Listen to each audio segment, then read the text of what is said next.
What's up, fight fans? This is Counterpunch with Counterpunch Boxing News. And can you guys hear me for a thumb? Give me a thumbs up.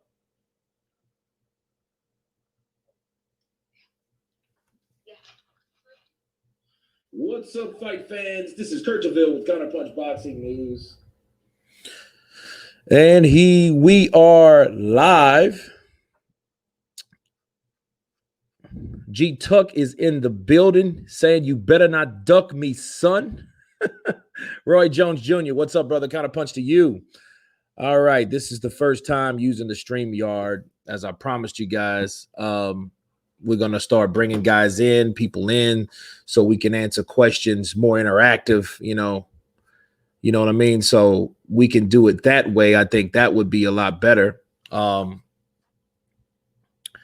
going to, I have a guest that's coming on from the UK. Her name, you guys should know her. Lady Sean is in the building, and I'm waiting for her to come on. So,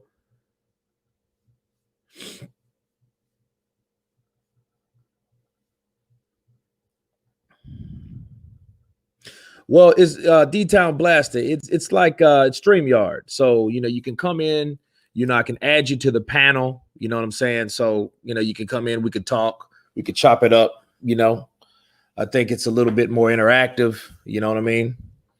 So we'll try this for once in my life, right? So, Hulk smash, counterpunch to you, brother Jake _McKid. Saturday night is better than the realest G, Kurt. Counterpunch to you, brother. Marquise Johnson, PBC, protecting boxer's career. And we have Lady Sean in the building. I'm about to add her, guys. And here we go. Lady Sean, what's up, baby? How you doing? You know what? I think I need to do it because on my phone. Open time, counterpunch to you. So what I'm going to do is come to you. I'm going to come through on my laptop to put me backstage again. Click on it.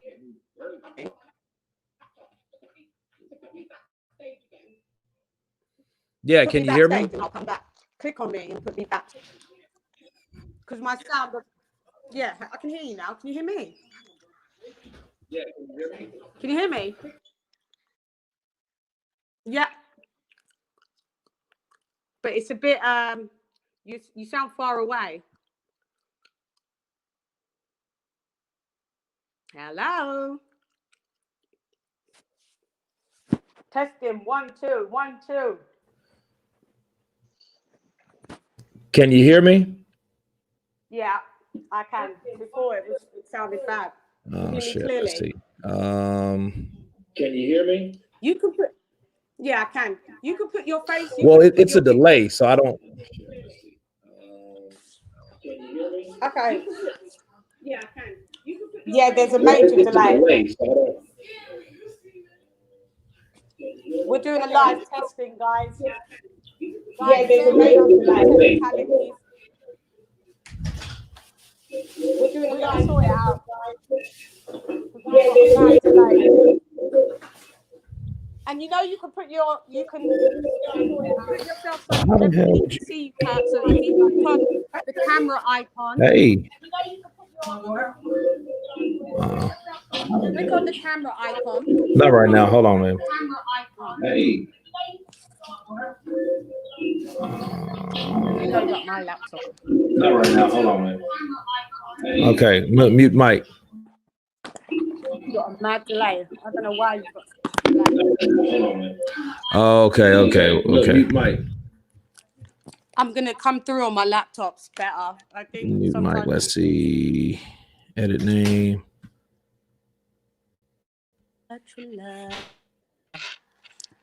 I'm gonna show you how to bag. Yeah, we're having some technical difficulties with Lady Sean. Maybe it's me. No, Because this is it's all new to not. me, guys. Bear with me. Un momento. Let's see. It's not you. It may be me. Once I get comfy on the laptop, I'm gonna Edit mic settings. Okay, let's see. Echo cancellation. Automatic. Yeah, you're using an external mic, right? I just Well, I know you guys can hear me, but I can't hear her. So I think that's the problem. She calling from a 1998 Gateway computer using AOL. You guys are crazy. Let's see. Maybe. I can hear you. This is probably what it is.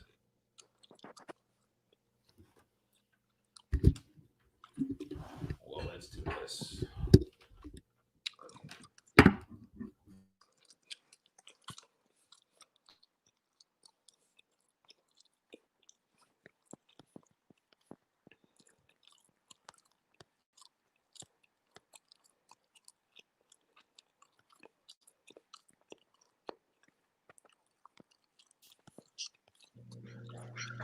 Okay, Lady Sean, hear me? Yeah, I'm loading up the laptop. Can you hear me?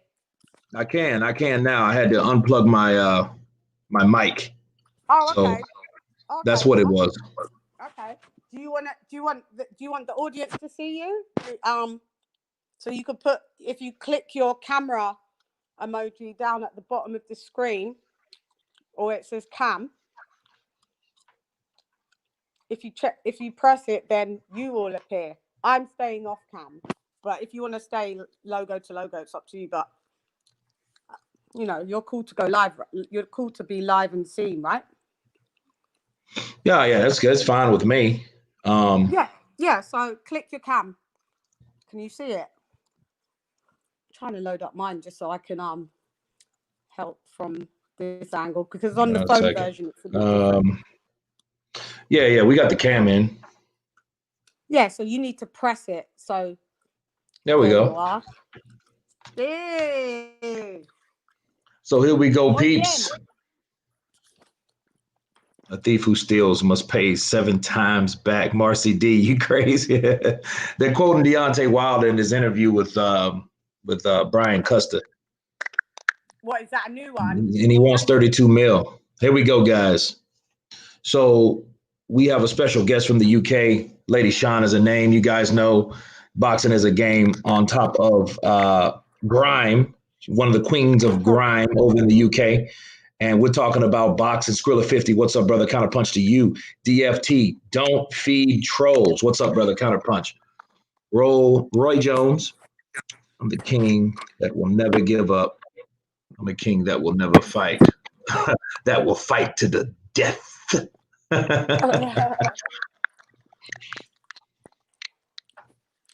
So, Lady Sean, how you feeling tonight?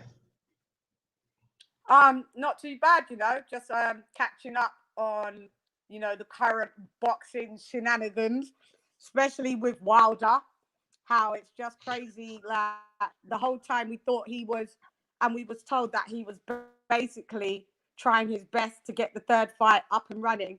Really, all he wanted was a paycheck to not fight as compensation. Right. How pathetic is that? Basically, we've been lied to religiously. We've been religiously lied to. He doesn't really give a shit about his fans. He doesn't care, because he's quite happy to lead them into a load of rubbish. Like, they set the narrative, he fuels it, and then he does a swift 180 and leaves his fans in the lurch looking like idiots, because they're thinking, oh, we thought you wanted the third fight, and now they've realized no. It's ridiculous. So do you think that he's trying to bundle up the fact that he feels he was cheated? He feels he should have got his opportunity to fight. He feels he should get some type of compensation. Do you think that's why he's asking for such a big number and 32 million? Do we even know he asked for 32 million or what? I mean, how is that working?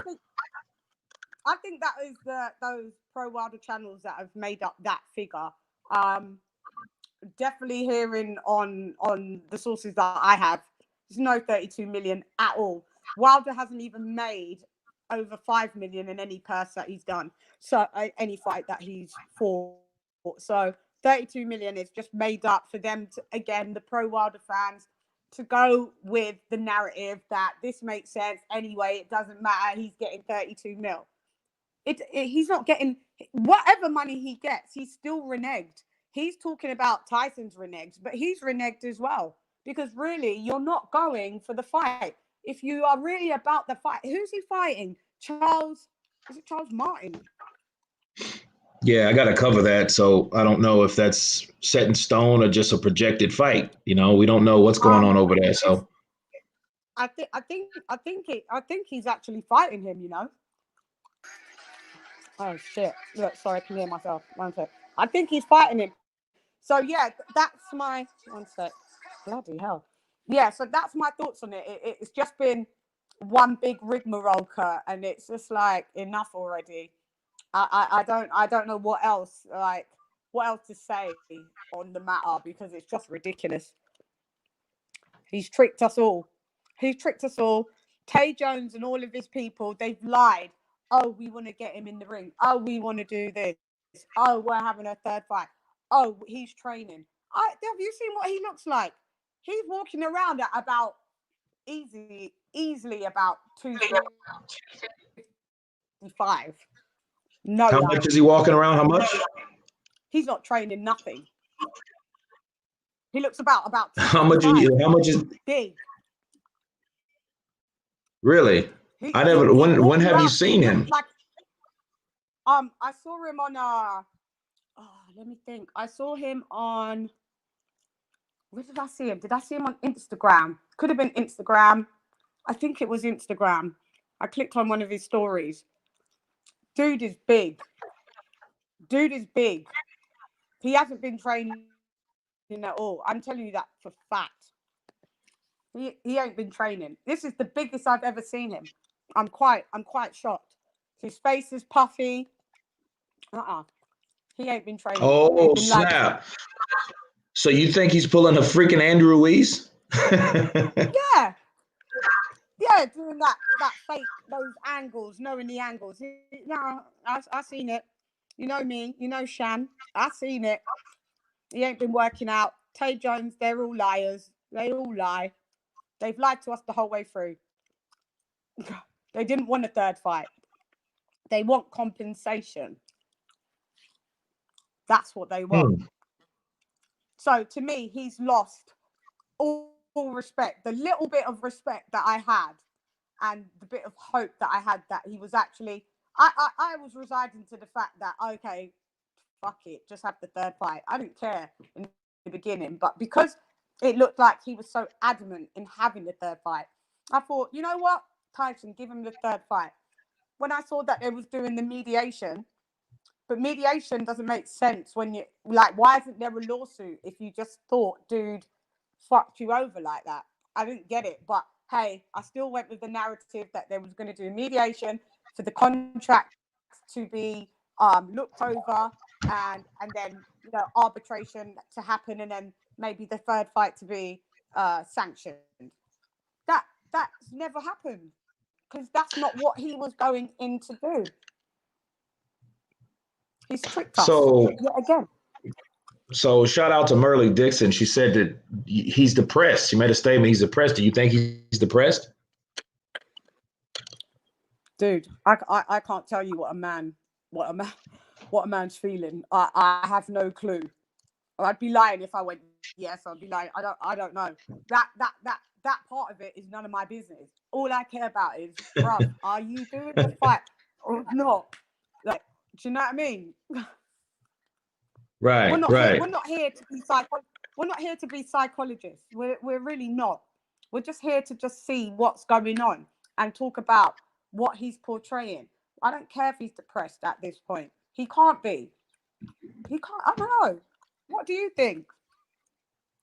Well, I'm with you on that. I mean, obviously, if he is depressed, because I know people with facades. I know people with cover-ups. I know people want to portray a certain image or a certain, narrative. Yeah.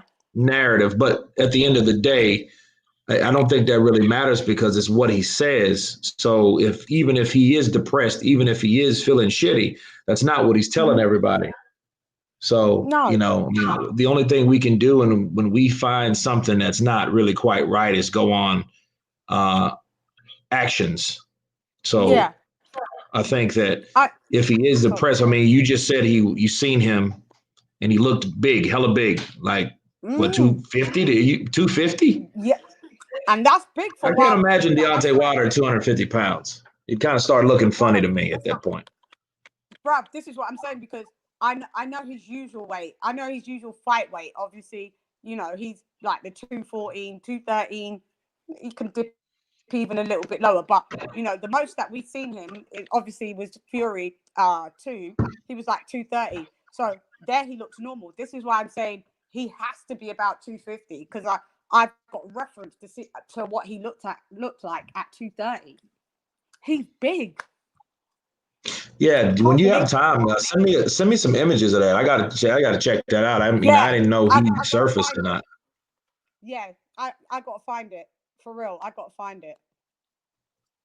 We got another question. Turpentine, compensation for an expired contract. What are your thoughts on that? Well, this is why I thought the mediation was happening in the first place, to see if there was going to be like a discrepancy within the contract to say,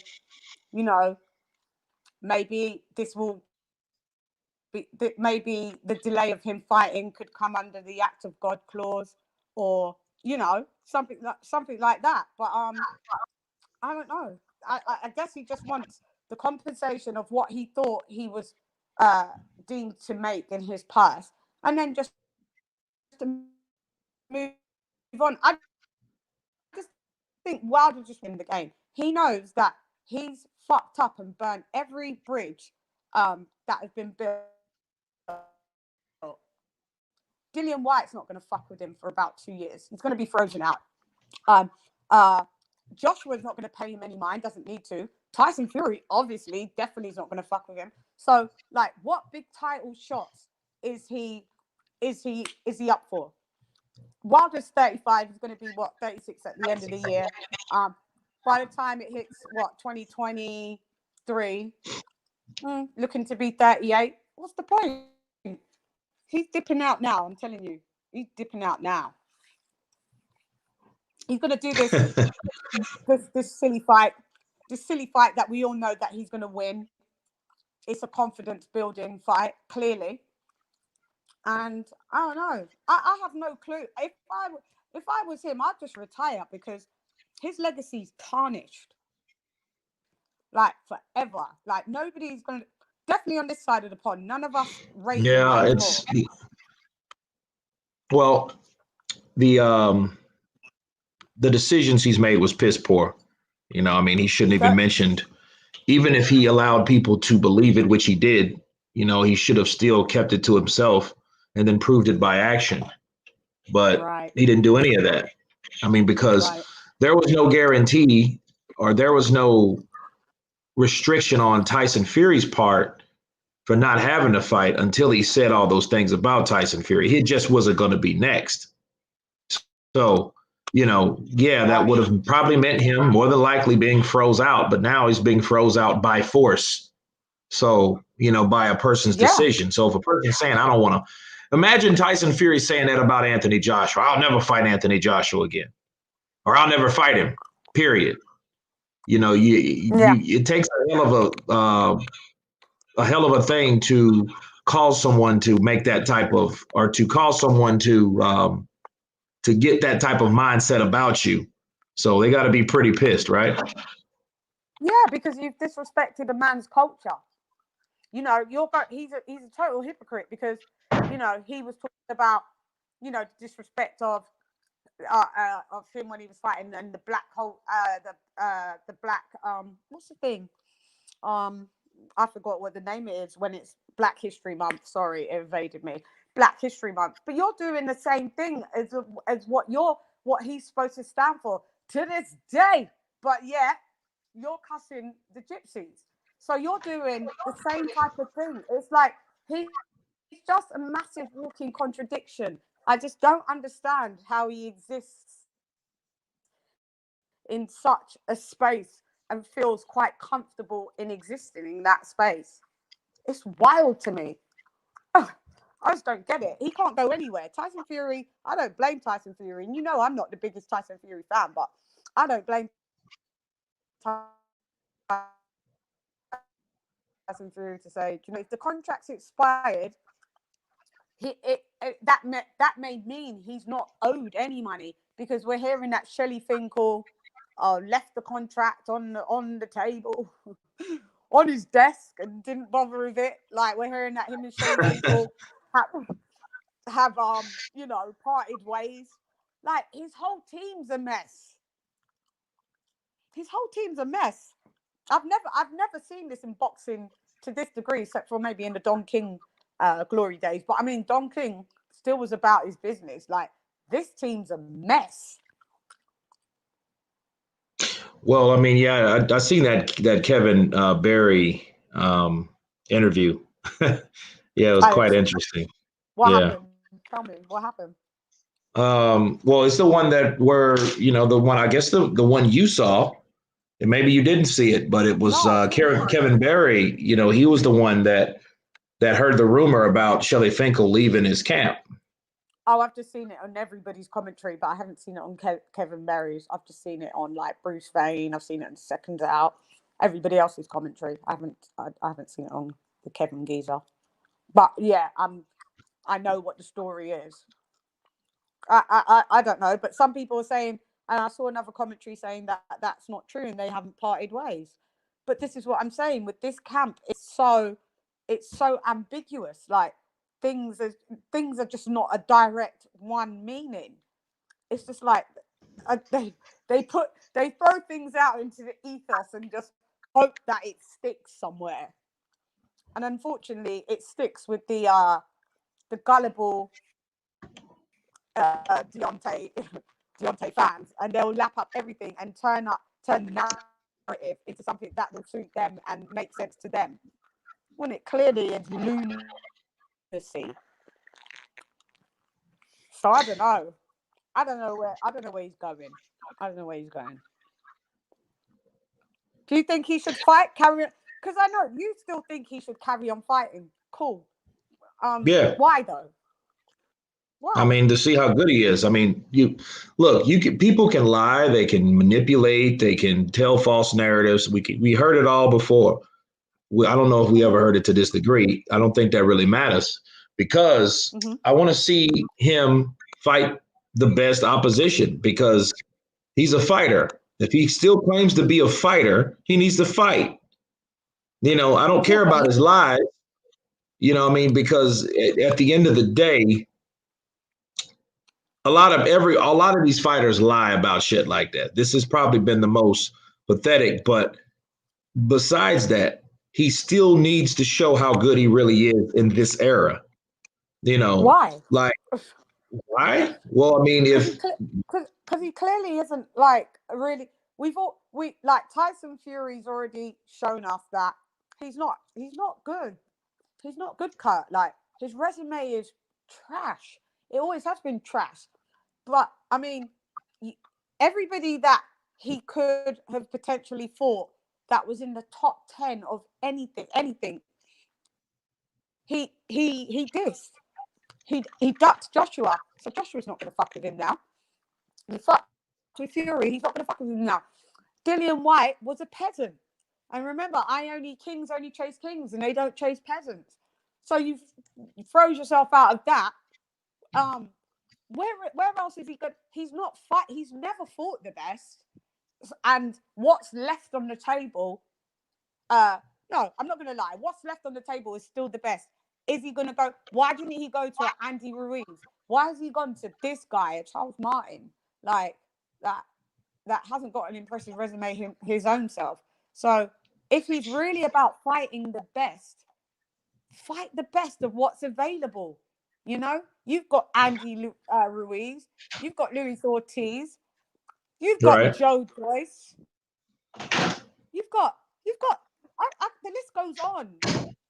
He's got a lot of people that are still in at least the top 15. So why is he not fighting any of these people? He could still fight Dillian White. He could say, yo, Dill, you fight Povetkin, and regardless of whatever the outcome of that, let us fight. Even when Povetkin had the COVID and Dillian was looking for other people to fight, you know, he called out Wilder. Wilder didn't say anything for a minute, and then all of a sudden, Wilder was like, mentioned Dillian's name. Like, but you had still time to do that. He's not serious about anything. So that's why I can't be bothered. Like, is he bothered? Why should we be bothered? He's not going to fight the best. He never has fought the best. Why do we expect him to fight the best now? Because his head is on a chopping block. He has nowhere to go, but either up or out. His head's chopped off. His head is off. It's not on the chopping board. It's been on the chopping board and it's chopped off and rolled right away.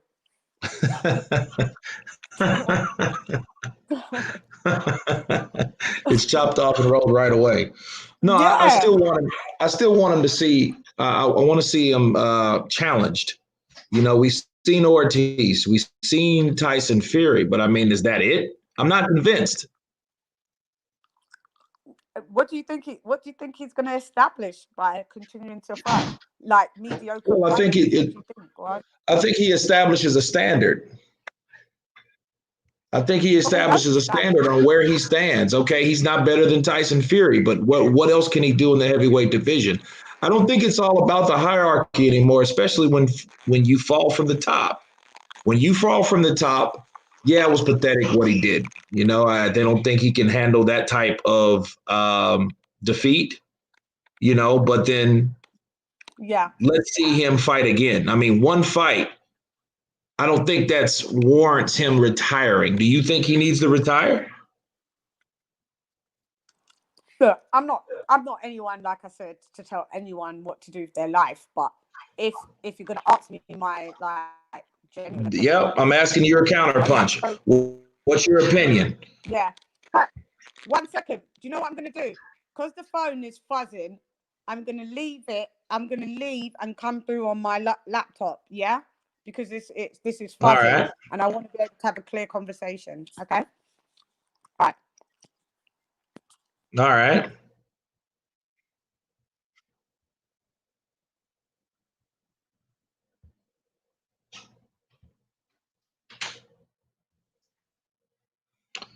Well, there you have it from Lady Sean going ham. And I feel that Wilder, best life, counterpunch to you. How we doing? Mark Kinsella, good morning from Blackpool, UK. Good morning to you, Mark. And I feel that Wilder needs to fight. If he claims to be a fighter, if he claims to have all this heart, if he claims that he was cheated like he's cheated, I hold him by his own standard. You know, I let a person create their own reality.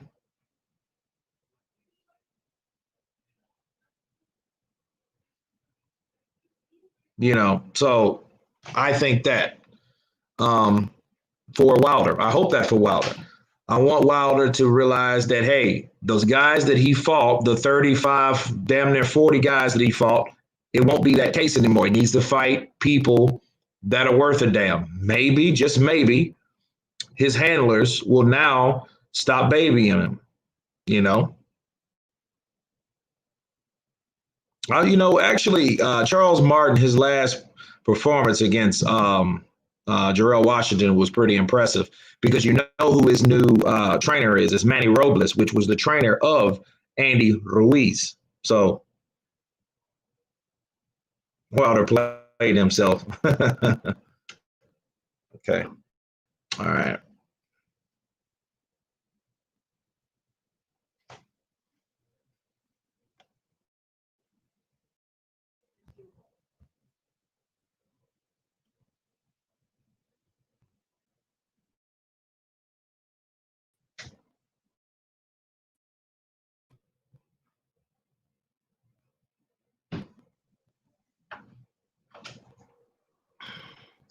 Best life. Wilder played himself. Well, I mean, hey, there was no guarantee that he was going to win that. You know, there was no guarantee at all. Wilder got spiked. Philip, counterpunch to you, brother. See, Philip says Wilder, he got it spiked. Wilder got spiked. It was the gloves. Breland done it. The ref was drunk. Fury had egg weights. They put a spell on me. I am taking this to court. I want this fight. No, please, just give me money. That's what it sounds like. That's exactly what it sounds like. You know?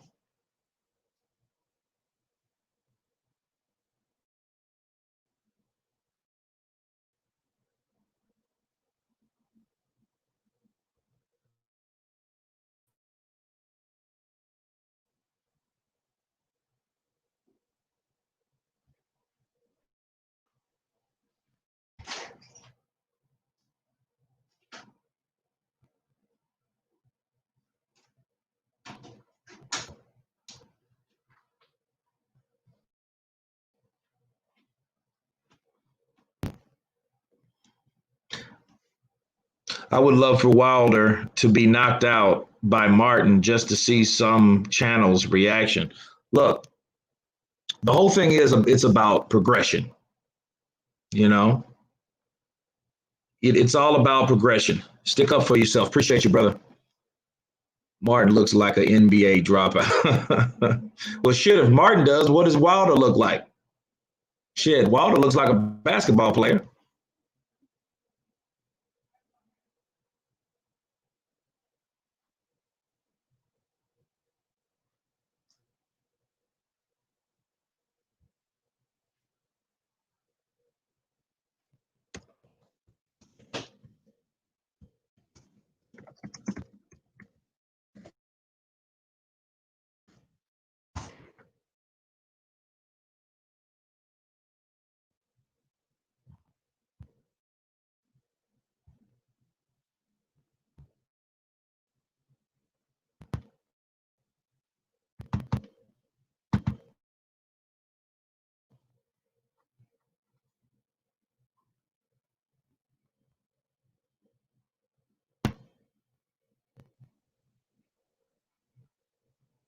Some channels would shut down operations forever. Well, yeah, they'll be hurt for a while. I think they would find a way to come back. But I mean, after what we witnessed last year about excuses, I mean, I don't think that they would run out of excuses. I think they have backed up excuses that can defend while in.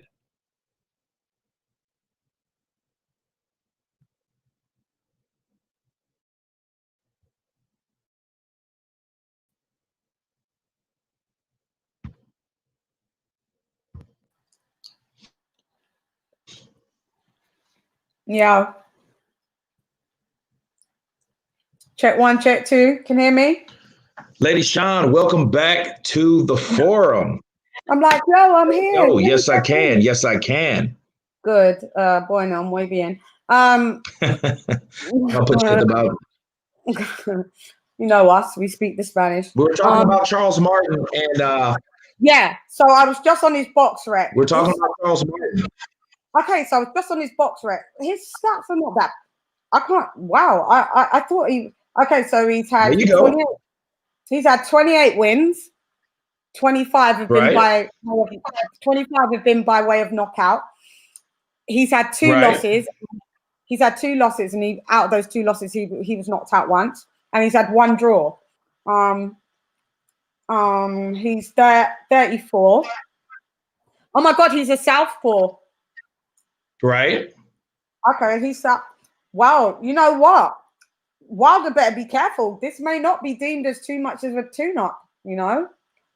I never thought it was.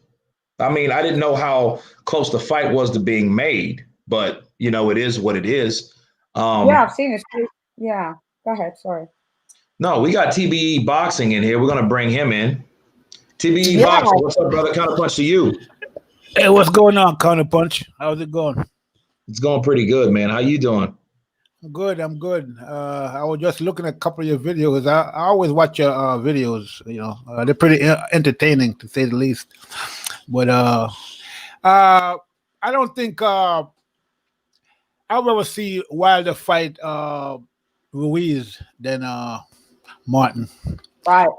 I think that's a better fight, more competitive fight. I think Wilder would knock Martin out. His head, when he boxes, his head is straight up. He doesn't move much. He's right there for the knockout. A guy like Wilder, he's basically perfectly made for a guy like Wilder. Mm-hmm. I don't see him. I don't see Martin beating Wilder at all. Guess who he's lost to? His two losses are Adam Kownacki and Joshua. So yeah, I mean that was early in Joshua's career. 2016. I mean, really and truly, Wilder should have fought Martin before Joshua did. I don't know why that fight was made. I mean, it doesn't make any sense to me, But anyway, it is what it is. But again, I would rather see Wilder against somebody like Ruiz or even Usyk. Those fights would be more competitive, I would think. And more interesting. Him with Usyk because they're like similar weight, similar size. That would be a good one actually. Well, I think Usyk is like what 6'2", so he's like significant. Well, Wilder's a lot taller than him, but I mean, in like build-wise, his build, they're tall and lean, and they're at the lower end they're at the light end of heavyweights, aren't they? So yeah, so that would actually be a good pair up. I would like to see. Yeah, that would be. Could you imagine that? Because what do you think that? Because technically, obviously Usyk is perfect he's got the skill set that he has, like in comparison to Wilder. Wilder would only have to. The only way that Wilder would win that fight, it wouldn't be with technical skill. He would have to catch again Usyk with the right hand. But Usyk's a dancer, so Usyk could run rings around Wilder and avoid getting that right hand. But if he did get right-handed, he would be down. Well, maybe not, because at the end of the day, we saw the fight between Usyk and Chisora. Yeah. And to me, I did a video about that fight, post-fight video. I wasn't really impressed by what I saw from Usyk at all. To me, it was a disappointing, fight for Usyk. I thought Usyk would have done better than that. How like a 16 and a bit stone Usyk versus an 18 and a half stone bulldog. Like, come on, like, what did you expect Usyk to do? You didn't expect him to be like brawling with Chisora, did you? No, but I expected him to outbox Chisora. I mean, Chisora is not really let's put it like this. Chisora, to me, Chisora has even less boxing skills than Wilder. Okay. No, he's got better boxing skills than Wilder. You can't say that. I don't know about that. I mean, we can disagree. We can agree to disagree about that. But the bottom line is that I'm thinking that Usyk should have been more aggressive in how he boxed Chisora. He should have, outboxed him, make him miss, make him pay, but be more aggressive about it. To me, he was like basically fighting in survival mode against Chisora. Okay, but that's the game plan. Like, come on. Like, when you don't see Usyk's style isn't aggressive. He's a technical boxer. He'll outbox you. He'll tag you. If it's by point selection, if it has to go to points, Usyk will win. Like, he's the technical guy. So you shouldn't have assumed that Usyk was going to go in with Derek Chisora and be aggressive. Well, all right. It wouldn't have worked. I agree with you that he's a technical boxer, okay? But the thing is this. He was moving up he's moving up to heavyweight to basically, show what he can do at heavyweight, okay? And they put him in against a guy like Chisora, okay?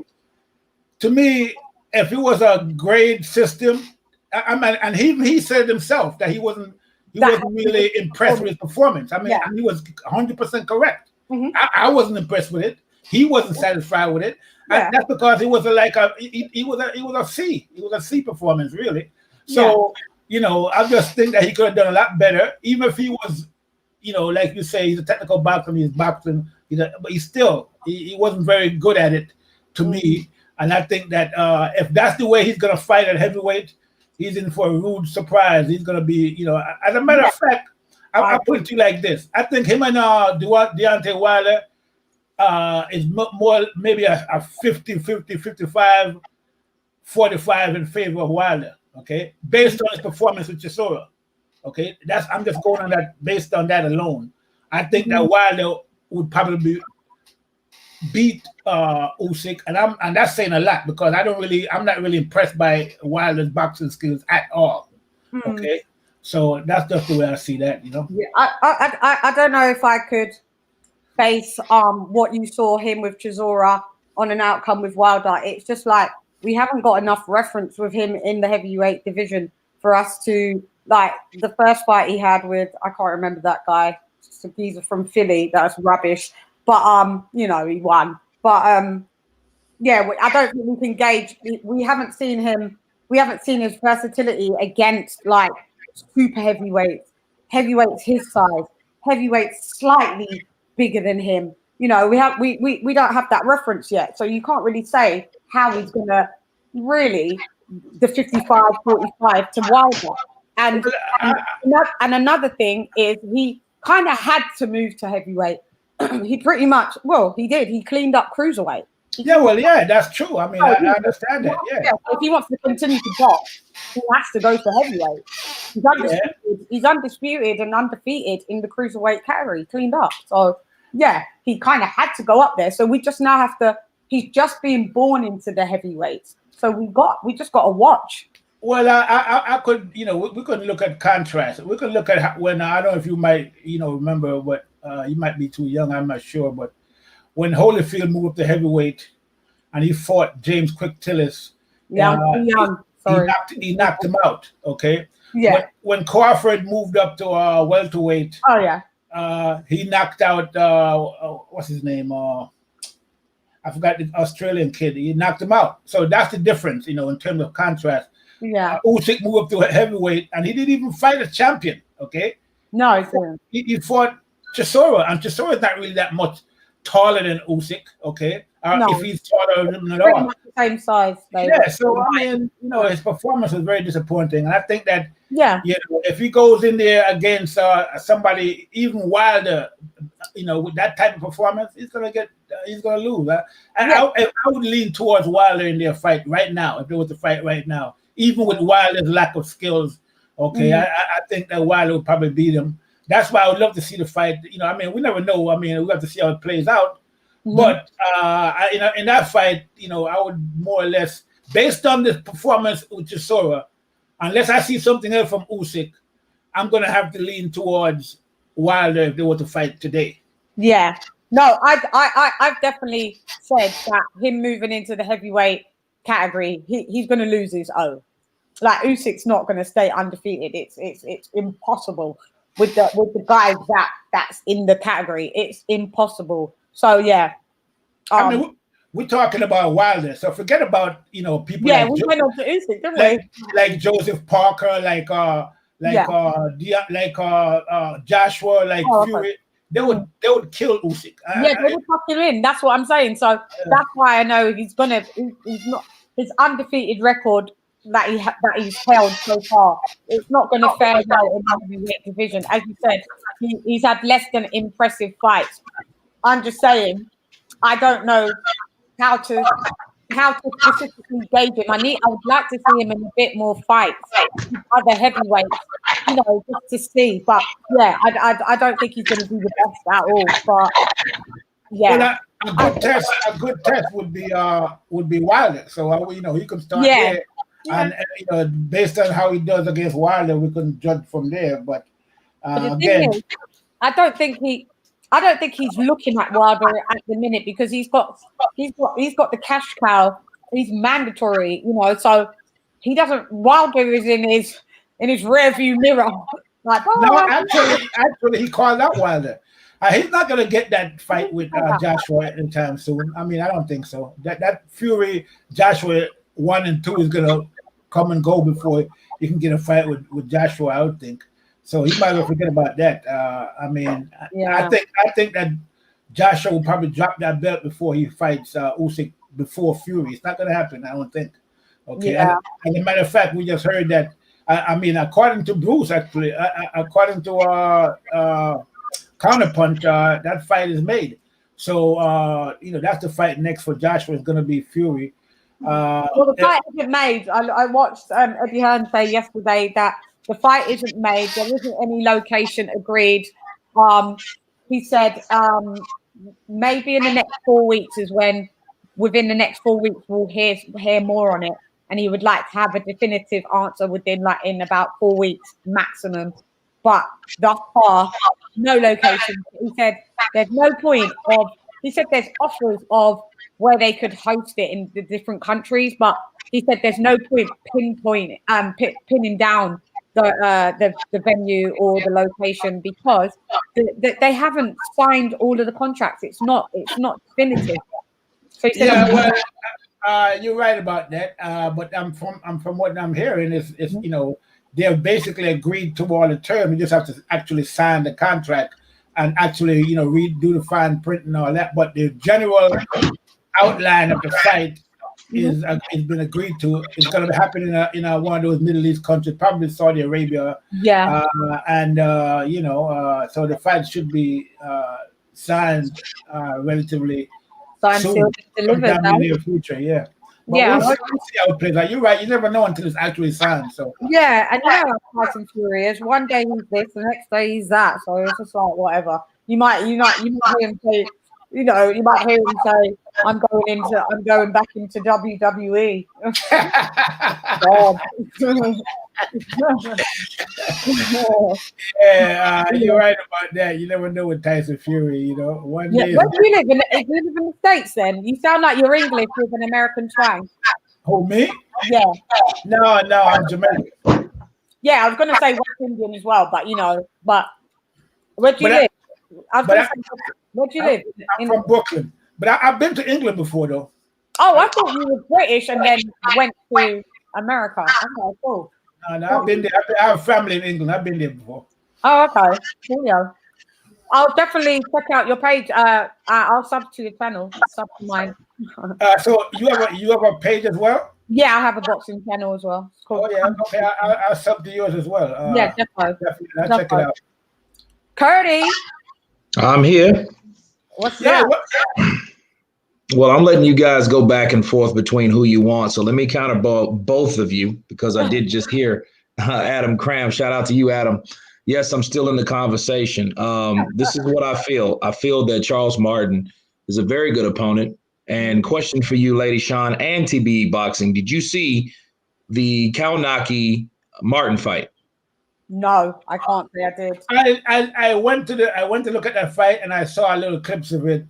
What happened? Was there a struggle? I didn't see the whole fight, right through. I intend to watch that as a matter of fact. But yeah, I'll obviously before I do my commentaries, Kurt, like what I do on the things that I haven't seen, I brush up on them. So that would be one of the things that I would need to brush up on. But from what I know, he lost that fight, didn't he? Yeah, he lost. He did lose that fight. He did. But obviously, there's in the manner that he lost. What was it, Kurt? Well, here's the thing. That was one of the best fights I saw in a very long time. Oh. Okay. You had a guy of Adam Kownacki coming forward, throwing punches and bunches like you've seen him do in the past. Yeah. You had Charles Martin weathering the storm, landing his own shots in between Adam Kownacki's shots. Being a southpaw, it was difficult. Because Kownacki was smothering his punches. He was smothering the attack of Charles Martin. Charles Martin, he was hurt a couple times in that fight, but at like the last 2 or 3 rounds, Charles Martin really started to throw those bows, and it got very, very interesting. I'm just watching the last round now. And it was a very good fight. And now, since Charles Martin, he's not with the same trainer. He's with the trainer that beat Anthony Joshua, okay? Because he was with Andy Ruiz. He's with Manny Robles now. He's a totally different fighter. Oh, is he with Manny? Yeah, he's with Manny Robles now. And he's a totally different fighter. He's off the look. He's off the flour. He's off the sauce. Yeah. Okay. Yeah. So this guy's I think because Andy Ruiz beat Anthony Joshua, I think that gave him motivation because, like I told everyone, anyone that'll listen, it's when you see something happen, it's more believable. Yeah. So I think Charles Martin knows that, hey, I was defeated first time in my career by Anthony Joshua, which isn't a bad thing. No, okay. No. But Adam Kownacki outworked him. Wow. He's only got 2 losses. Yeah. So look, Adam Kownacki is bashing his head in on this last round. Bashing. It's a slugfest. I'm right. just seeing it now. So, I mean, it's a very good fight. You should watch it from in its entirety because it's a very good fight. So I don't think Charles Martin was still where he needed to be. On top of that, Charles Martin was a guy that he was a pre-Andy Ruiz. He got $8 million to lose that belt. He got knocked out 2 rounds. Mm-hmm. But, wow. It's one of them things where Charles Martin, I don't think was motivated. I think the money affected him. And to answer your question, TBE, the reason why Martin didn't fight Wilder because Martin went for the cash. Okay. Mm-hmm. Martin went for Joshua. He went for the Olympic gold. He didn't worry about the WBC and the Olympic bronze with no money. Okay. He chose that fight. Yeah. All right. Okay, well, I'm going to say something about that. What I think is this, okay? We got to look at the physical attributes of the fighters that we're talking about. When we look at Kownacki, he's a little bit shorter than Martin, okay? And Martin, being a taller fighter, not much, but he was able to land his punches on Kownacki, okay? Even though he lost the fight, he was landing, okay? And Kownacki was landing on him. But in the Joshua fight, we saw what happened when you're in there against a big, tall, strong guy like Joshua. And I don't think it's going to be any different with Wilder, okay? He's just too big, too tall, and then he had the knockout power on top of it. I don't see him lasting past the 2 or 3 rounds against Wilder either. I just don't see it. I mean, he just doesn't have the physical attributes to be able to stand in there with the big guys, like Fury, Joshua, Wilder. Even though Wilder, again, I'm not really impressed with his boxing skills. Yeah, but he's more athletic. He does have the size, he does have the reach, and he does have the power. And I think that he would knock Martin out within 2-3 rounds, maybe 4 at the most. I don't see, the way Martin fights, he gets hit too much, okay? And he was getting tagged by Kownacki a lot. And just 1 or 2 of those punches from Wilder is going to put him out of there. So I don't see him going nowhere against Wilder at all. I mean, I would, if I was betting, I would definitely bet on Wilder in that fight. I don't see Martin as being a credible opponent for the bigger guys. I don't see it. Well, let me say this. That goes for anybody that Wilder hits. That's what always will make Wilder dangerous. Wilder needs to embrace what he has. He doesn't have much skill. He has height. He's tough for the most part, but he has power. Okay, so any punch at any given time, ask Tyson Fury, that lands from Wilder, you could be out. That could be your last. Right. So regardless of what he is personally, how you feel about him personally, what you think his skill set is, it doesn't matter because what he focuses on knocking you out. Yeah. Can he do that to Charles Martin? Yeah, I believe he can, because if Joshua can do it, Wilder can with the straight right. He's a southpaw, go figure. But at the end of the day, when Adam Kownacki fought Charles Martin, again, he was not with Manny Robles. He did not have that motivation. And by that time, Joshua didn't get beat. A lot of things have changed, okay? So Charles Martin, 2 losses. 1 to Joshua, 1 to Kownacki. Yeah, Kownacki got defeated himself by Helenius. They were both undefeated at the time when he lost to them as well. So well, I mean, I see a reference to the fact that Joshua didn't get beat, and I'm sure you're talking about Ruiz. That you could be talking about anybody else, but to me, Ruiz is a superior fighter. I mean, completely superior fighter to a guy like Martin. Okay, so Ruiz losing against Ruiz, is not something that I would say is out of the realms of possibility for even some of those bigger guys, okay? Like he defeated Joshua, okay, for example. He could possibly defeat Wilder as well, okay? Now, I would think that he probably have a little more difficulty against a guy like Fury because of the styles. Okay, Fury had that natural, rhythmic flowing style, like the way Joshua fought Ruiz the second time. So, but it's just natural for Fury. He's been fighting that way his whole life. So I think that he would give Ruiz a lot more trouble. Okay, but Ruiz is a very good fighter, a very good boxer. Okay, got a good pop in his punches, and I think that he can. He's a threat to almost anybody in the heavyweight division, regardless of size. Okay, but I can't really compare Ruiz to Martin. I think even Ruiz is probably not Martin out. I'm just not impressed with Martin's skills. I'm sorry. Like I said, he gets hit too much. Okay, his head is right there to be hit, that right down the line, no movement of the head. He just, getting punched. You see the Kownacki fight, he's getting hit constantly. And if he gets hit like that against any of the bigger heavyweights, whether it's Fury, Joshua, or Wilder, he's going to get stopped. Okay, I mean, just that simple. Yeah. Well, this is what you're doing, though. You're still basing that off of past time fights. Did you see him fight Gerald Washington? Yeah, I saw that fight. Okay, what did you think about that fight? Again, fighting a guy like Washington and fighting somebody like Joshua, even Ruiz or Wilder or Fury, just a whole different ball game. Okay, I mean, he's okay. I mean, I'm not saying that Martin doesn't have skills at all, but he has to stay in his lane. Fighting guys like Washington and Kownacki, that's where he is. He's not up there with the elite fighters, No, he's not elite. That's not what his role is. I don't think that he wouldn't have a chance against those guys. I just don't see it, no matter who he's training with. Okay, I'm sorry, I don't see his skills. I don't see his skills like that. I just don't see it. Yeah, I'm gonna have to really brush up on that fight and on that, but.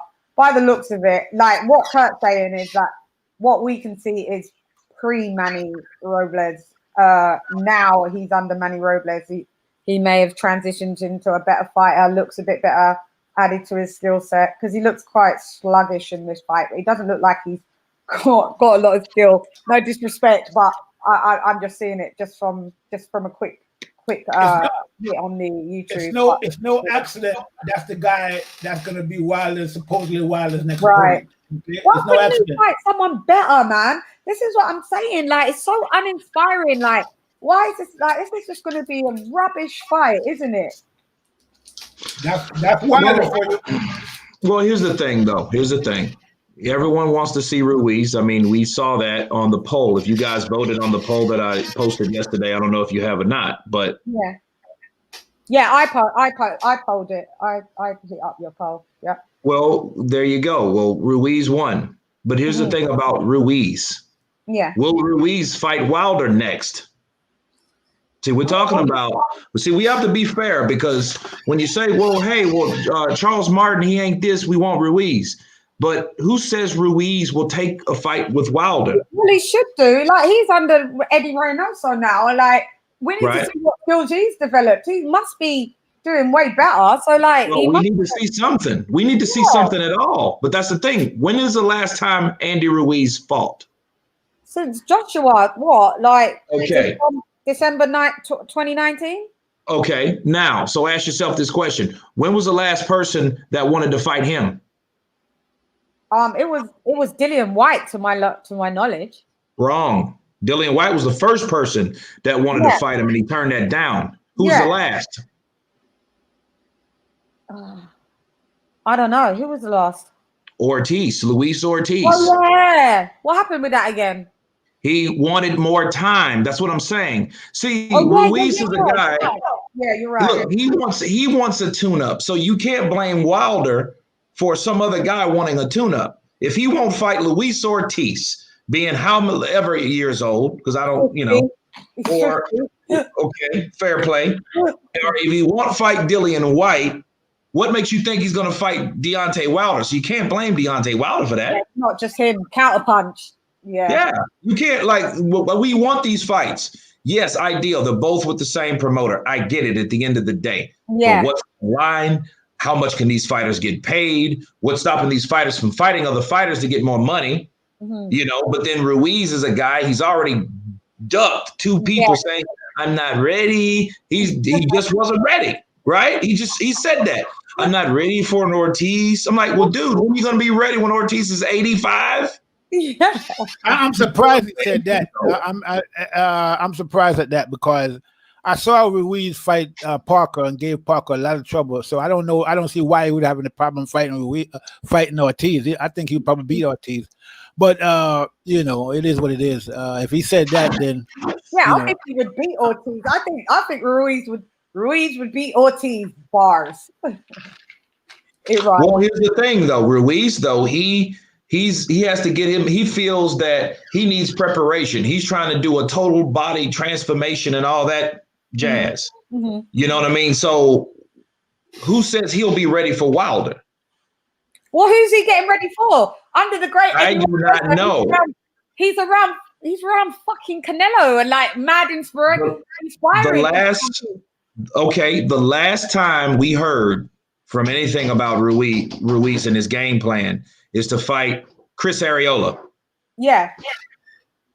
Okay, so that's that. So he'll more than likely fight Chris Arreola. He took himself out of the big ranks with the big guys, with the big boys of the division, with the top 5. Okay, he's not there. But then I heard him say that he used to work towards fighting Joshua again, and I'm like, dude, he'll take that fight because he knows the money behind it. He knows the money behind it, and then I think the money has spoiled Ruiz. But that's another story. So Ruiz is out for Wilder. We're talking about Wilder. Ruiz is out for Wilder. So who else does Wilder have? White. Who else? White, Joyce. Okay, Joyce. If you want to dick what Usyk called him out. Usyk did call him out. Ife Ajagba, well green, but hey, you're gonna have to start going a bit down if that's the case. Who else? Hang on. Robert Navarro, appreciate your super chat, brother. Big up Robert Navarro. Guys, you have to smash the like button as well. Tell him to smash that like button. Who else would be a contender? Then it just goes down to really like the greener cats, and then that's yeah. See, there you go. So, I mean, if he does fight, okay, Helenius. People say, oh, well, Helenius. Who is Helenius' fault? Oh, well, Helenius the Nordic Nightmare, just knocked out Adam Kownacki. Adam Kownacki beat Charles Martin. So why don't Wilder fight Adam Kownacki then? Well, here's the thing. He could fight Kownacki, but here's the thing about Kownacki. Kownacki got knocked out by Helenius, but who knocked out Helenius? Well, he knocked him out in the 4th round, right? I get it. Yeah, but who beat him? Robert Helenius. I don't know. Who beat him? I don't know all his stats. Who beat him? Jarrell Washington, a guy that Charles Martin just knocked out. One that is just the one that Martin had beaten. There you go. See, it's rock, paper, scissors. That's all it is. These guys, the more they fight, we need new fights. So if Charles Martin fights Wilder, you don't know the outcome of that fight. He's been training with a new trainer. He's a different fighter. He's different from the fight that when he fought Adam Kownacki. Kownacki's been knocked out since then. We don't know if Kownacki will be the same after that. I would rather fight Charles Martin than Adam Kownacki. Right. Why? Because Kownacki just got beat. We don't know where he is mentally. Right. Jim McDonald, appreciate your super chat, brother. Adam Rodriguez, double left jab to you. Yeah. But I'm kind of a bit fed up of because we got tricked into that type of vibe with the Chisora. No, with the Chisora. You know when people say, he's going to be a new guy now. This was the old Chisora. Like, this is the old way. Now, he's under this trainer and this nutritionalist. And then we see, we buy into it. We see dude come into the ring. He's exactly the fucking same and loses. So I don't know. Like to be fair, just because he's under Manny Robles, I would like to think that he's improved, but is it guaranteed? No. No, it's not guaranteed, but I mean, I've seen Charles Martin make great improvement, like TBE, like you mentioned. He stays on the center line. How do you think he got that knockout by Jarrell Washington? Right. He slipped, countered with a right hook, put Jarrell Washington down. You see what I'm saying? So he has improved, definitely. Yeah. Like I'll trust you because I know you know your stuff. So yeah, I would like to hope he gives Wilder a run for his money. And so TBE, who do you think? Besides, if it's not Adam, if it's not Andrew Ruiz, if Andrew Ruiz won't fight him, and it's not Charles Martin, who would you pick? Who would you select? Usyk. Yeah, but I would like to see him fight Usyk. That would be an interesting fight. Okay, Usyk, even though he's not as big, he has more skills. It's very, very slippery. So he's not gonna sit there and let Wilder knock him out with the with the right hand. He's gonna slip it. He's gonna move. He's gonna do his thing. So that would be a more interesting fight, more competitive fight, I would think, than Martin. But it's not that he's not gonna let Wilder hit him with that. He's gonna hope that Wilder doesn't get him with that right hand. Like nobody wants to ever get hit or knocked out. That's the whole point. But I mean, doesn't mean it's not going to happen. So yeah, Usyk's going to try his best to dodge the right hand. Doesn't mean he'll be able to do it. Like Wilder says, you guys need 12 rounds. I need 2 seconds. Is that Martin fight a definite I don't think it's a definite, but I've seen it like on a lot of commentary, a lot of quite reliable commentary. So I'm thinking it. There's no smoke without fire, but you never know. I would think that this is going to be the fight. To be fair, Kurt, you've got another super chat. Cash, what 10? Adam Cram, what's up, brother? Counterpunch to you. He says, let's put him on the top. Go Packers, go. King Kurt is the king of YouTube boxing, true fan of the game of boxing, Counterpunch. Appreciate you. Yeah. I'm definitely a fan of boxing. I don't know about all the king stuff. I know I am a king somewhere. So you're a king. You're a king like Wilder. And then they Wilder, but you are the king. You're a king. Come on, Kurt, man. You the king of this thing. Bars. Appreciate you, Adam Cram, once again. Well, Usyk is a good fight. Usyk called him out. Remember also, Usyk and Wilder have had words. Usyk doesn't really care for Wilder. Wilder has told Usyk to stay at cruiserweight. Don't come here.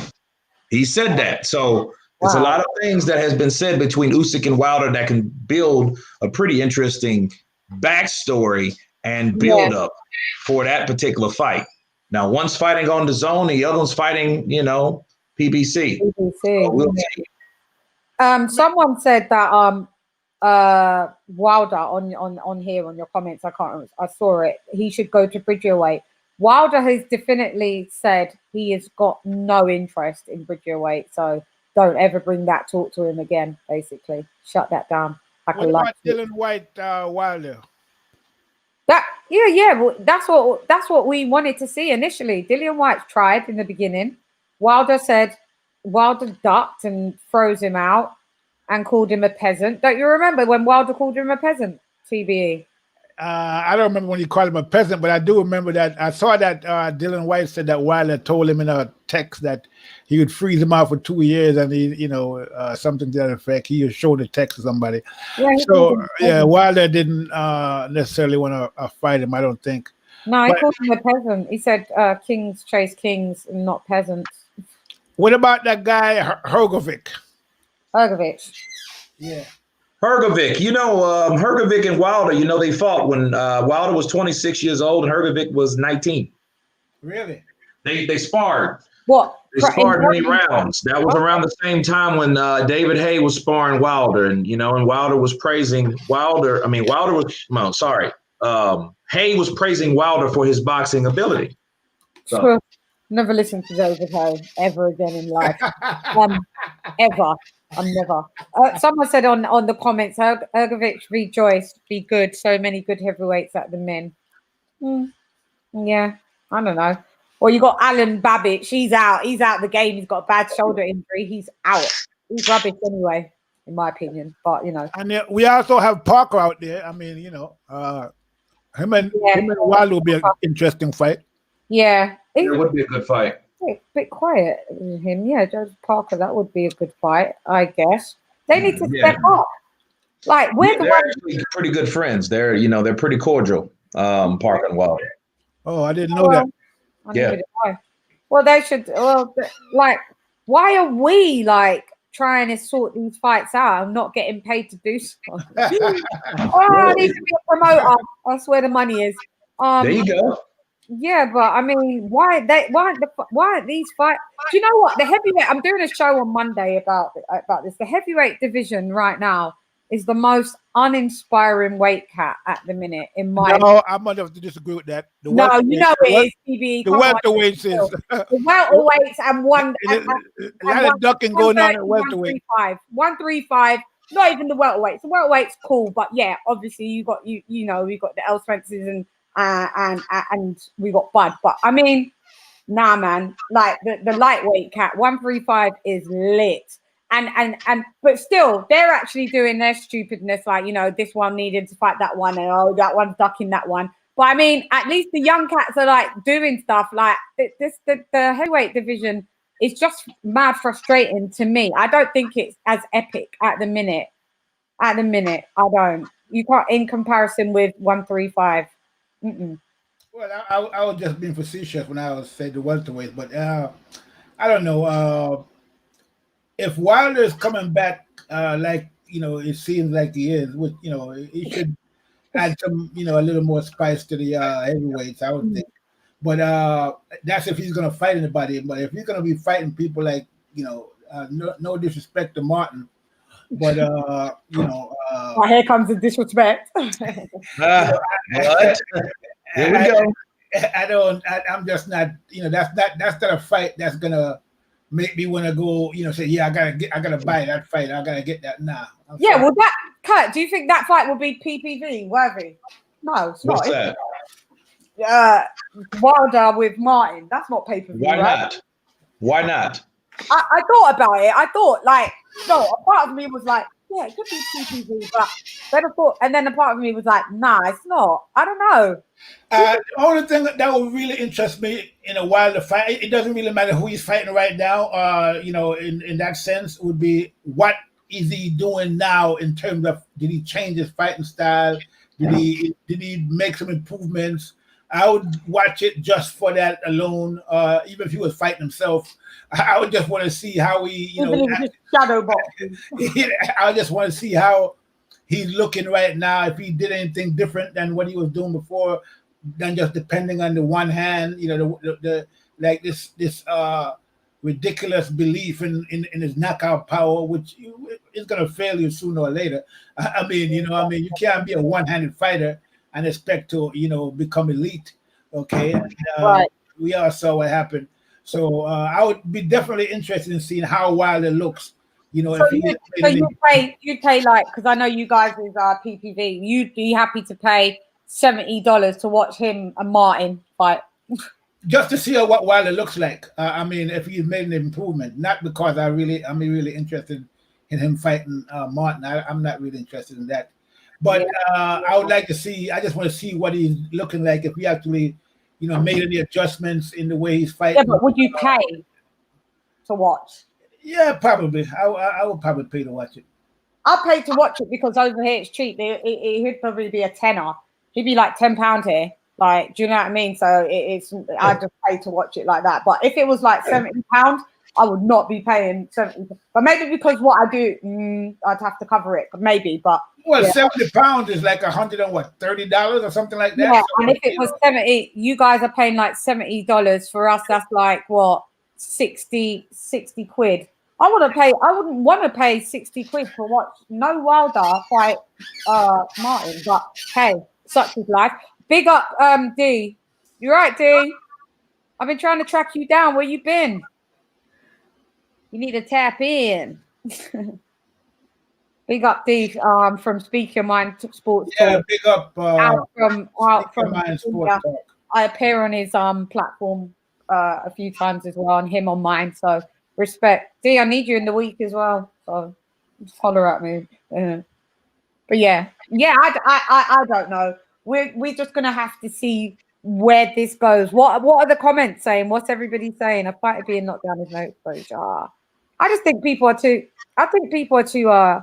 Boxers are too afraid and now to lose. Back in the day, loads of our boxers lose. Muhammad Ali lost. Like, come on, like, let's just get stuck in and do the fights.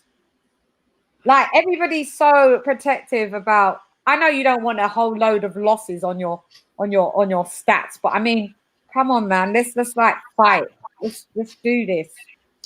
Yeah, well, you're right about that. You know, a lot of these people, I don't think, you know, they're just like you said, they don't really want to fight. I guess they believe that if they lose, they're gonna lose fans, and they're gonna. I mean, your value do drop if you lose, but it depends on who you lose to.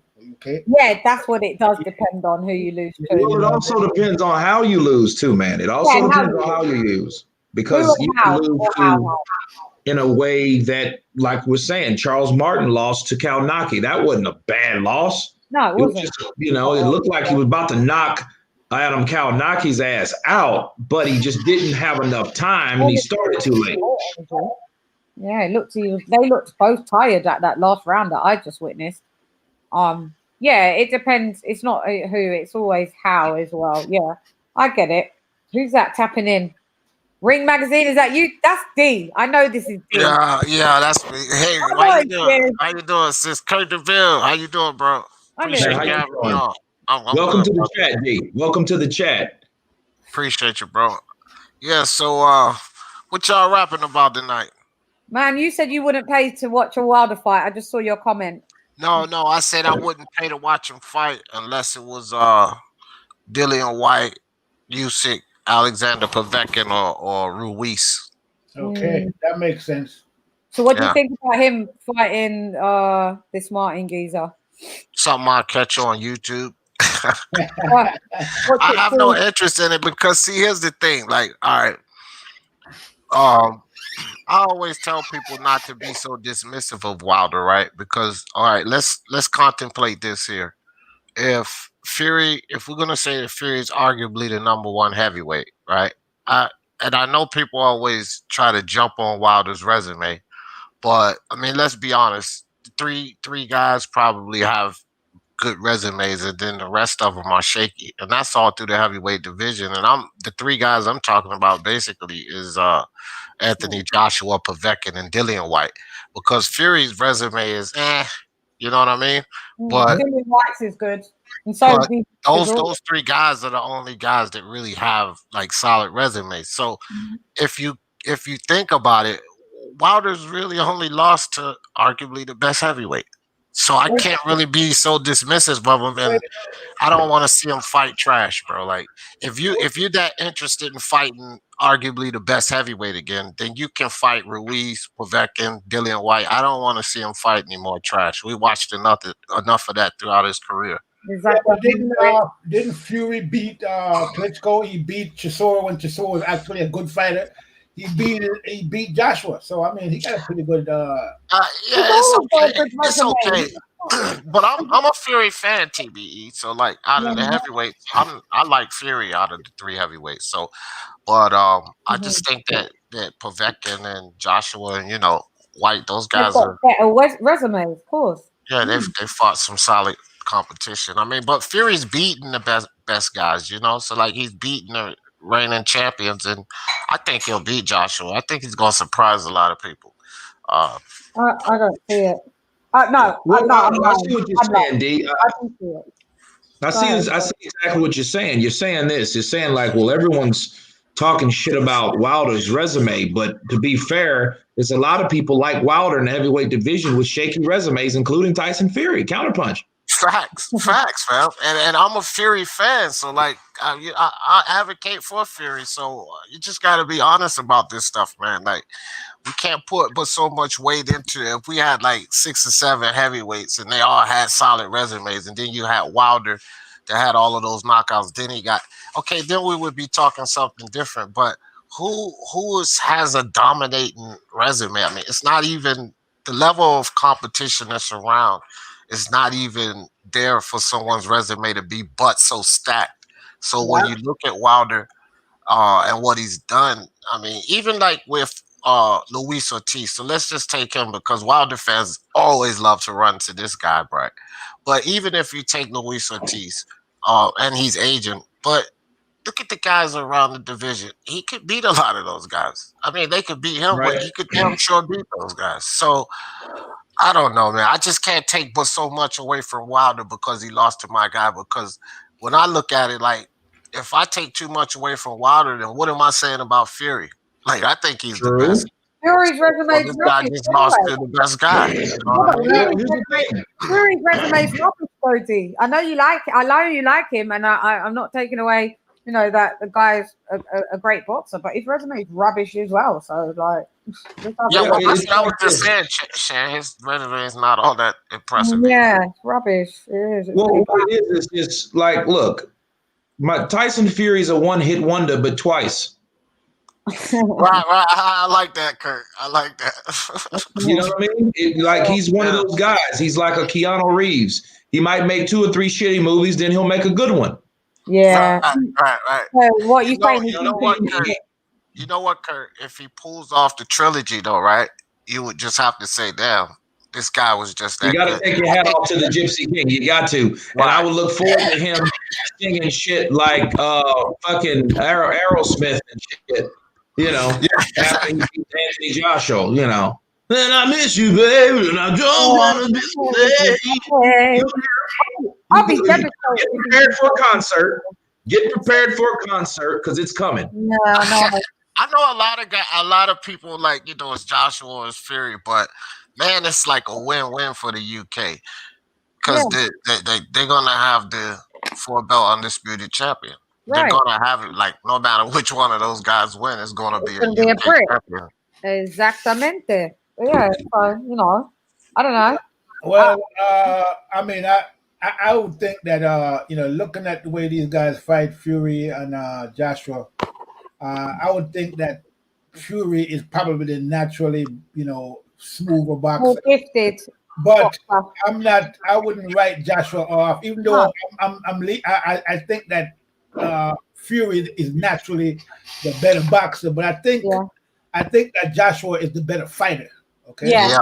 So it has to have a balance of the two in order for the game plan to be effective. To be fair, when Fury's fighting, Joshua's going to have to box, and when Fury's boxing, Joshua's going to have to fight. Yeah, and I think that Joshua is gonna go in there and give it his all. I think Fury is gonna be in a lot of trouble against Joshua. I don't think it's not gonna be you know, Wilder in there. You know, it's gonna be somebody that could, you know, we saw what he did against Klitschko. Okay, and we saw the way Fury fought Klitschko. Yeah. The win that Joshua had against Klitschko was much more convincing than the Fury win against Klitschko by far. Okay. Yeah. And that's because Joshua is a fighter. Okay. Wow. Even if he doesn't necessarily have the smooth boxing skills of a Fury, I think he'll go in there and make it a fight. And I think he'll probably, I mean, to me, it's a 50-50 fight. We're going to have to see how it plays out. Me too. They could fight like 10 times and it would always be a different outcome. Like, for sure. They're both each other's toughest opponent. But, man, have you seen, like, Joshua, what he trained? I just think he's just always been training towards fighting Fury without us knowing. And now, obviously, we know that the fight's going to be happening. Now, have you seen him hit that heavy bag? Heavy bag? Yeah, bro. He was head, body, head, Mickey. Head, body, head. Yeah. Impressive. I'll tell you one thing, Joshua and Fury. I look at those two guys the way I look at Spence and Crawford at the welterweight division. Yeah. I look at the guys around, and I think just the way I see it, you know, it's the heavyweight division, so guys can lose. But I think only Joshua beats Fury, and only Fury beats Joshua. That's what I the think. thing that happened with Ruiz is Joshua I don't care what Joshua fans say. He overlooked that opponent, man. Of course He was did. talking past him. He didn't come in the best physical condition. You know, he didn't take Ruiz serious. Yeah, exactly. He didn't take him seriously, and Ruiz is a formidable opponent. So, but Yeah. when Joshua came out that next day with that video, I was doing a live stream, and I was telling everybody, I said, man, he's gonna take his belts back. Just because of the mentality he had. Like you see it's something to immediately take in a loss and understand. Like he told his fans, he said, y'all stop making excuses for me. That's some stand-up shit right there. Yeah. It's a stand-up guy. That's the mentality of a champion too, man. And this game is mental. Big part of this game is mental. And I knew he was going to get his belts back. Yeah, he's a stand-up guy. I agree with that, definitely. He definitely overlooked Ruiz. That is fact. But I just think that you know, obviously he was geared up to fight Miller, and when that fell through, I think he kind of just lost the vibe. I think he was saying that kind of like he fell out of love with the sport. So he just kind of overlooked Ruiz. They all overlooked Ruiz. His whole team overlooked Ruiz, in my opinion. And yeah, he just came into the ring, and he didn't even look himself when he came into the ring. When I watched his ring walk, I was like, something's wrong. Well, maybe somebody poisoned his water. Brilliant. Hey, you know what? I actually, it was a guy that came. He messaged me, and he had this wild, narrative, and Oh it yeah, I was saw it on your show. Yeah. And it was crazy. It was just like, yo, Wilder spiked Anthony Joshua's water, and he said, you do have a type of solution that you can give a fighter, and it won't show up on a drug test. And I was like, dude, I said, okay, well, let me counter you on that, buddy. If that's the fucking case, that means, Aki and the Dante's Boxing Nation, everybody else got a point then, don't they? So, I mean, if that's the case, because, you can't have a double standard. You can't have, Joshua was drugged, but Wilder wasn't, because they both look like shit. Yeah. You know what I'm saying? So, you can't do that. No. I mean, if I drink too much fucking smart water, that shit's going to show up in that test. Right. The problem with the Wilder scenario is this. I mean, I would probably think that Wilder probably had the COVID, if anything, if you're gonna make an excuse for him. But let's just look at what he actually said. The referees was involved in it. His trainer was involved in it. Tyson Fury was involved. So I mean, when you add up all the people that were supposedly involved in this conspiracy, I mean, it was a huge conspiracy to just. Think he's that important. I'm sorry, but that's just too much people involved.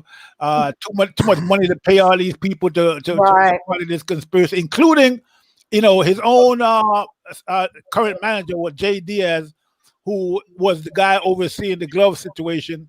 And again, the glove situation was in the first fight, not the second fight.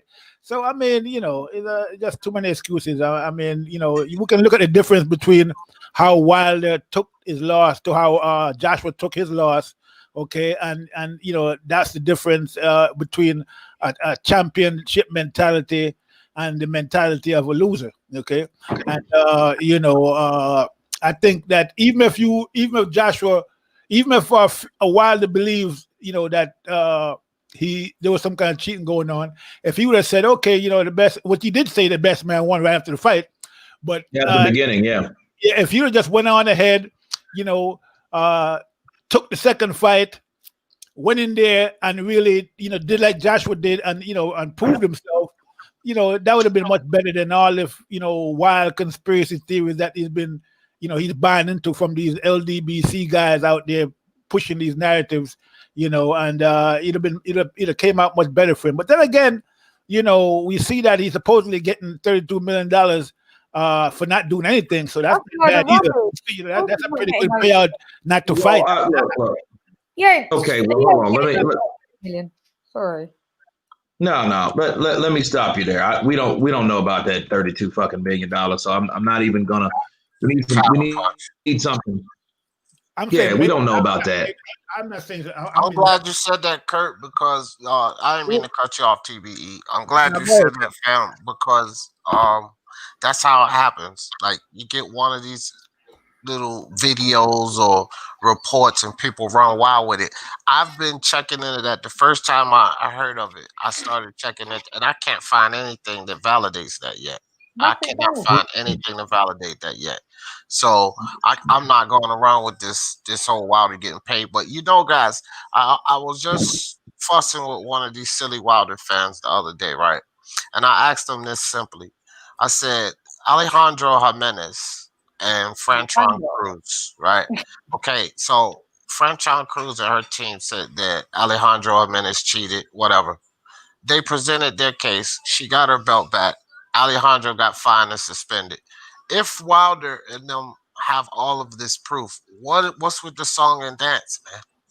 Reported to the commission, you know what I mean? Like, it would be over. If you can prove, like Jimenez was proved of cheating, we wouldn't be here. And this is why it's like, bro, you can tell me to look at pictures of gloves, you can tell me all of this. If you have it, then we would not be here. They would have stripped Fury. They would have suspended him, just like they did Jimenez. Mm-hmm. Cut and dry. Mm-hmm. Well, Counterpunch. because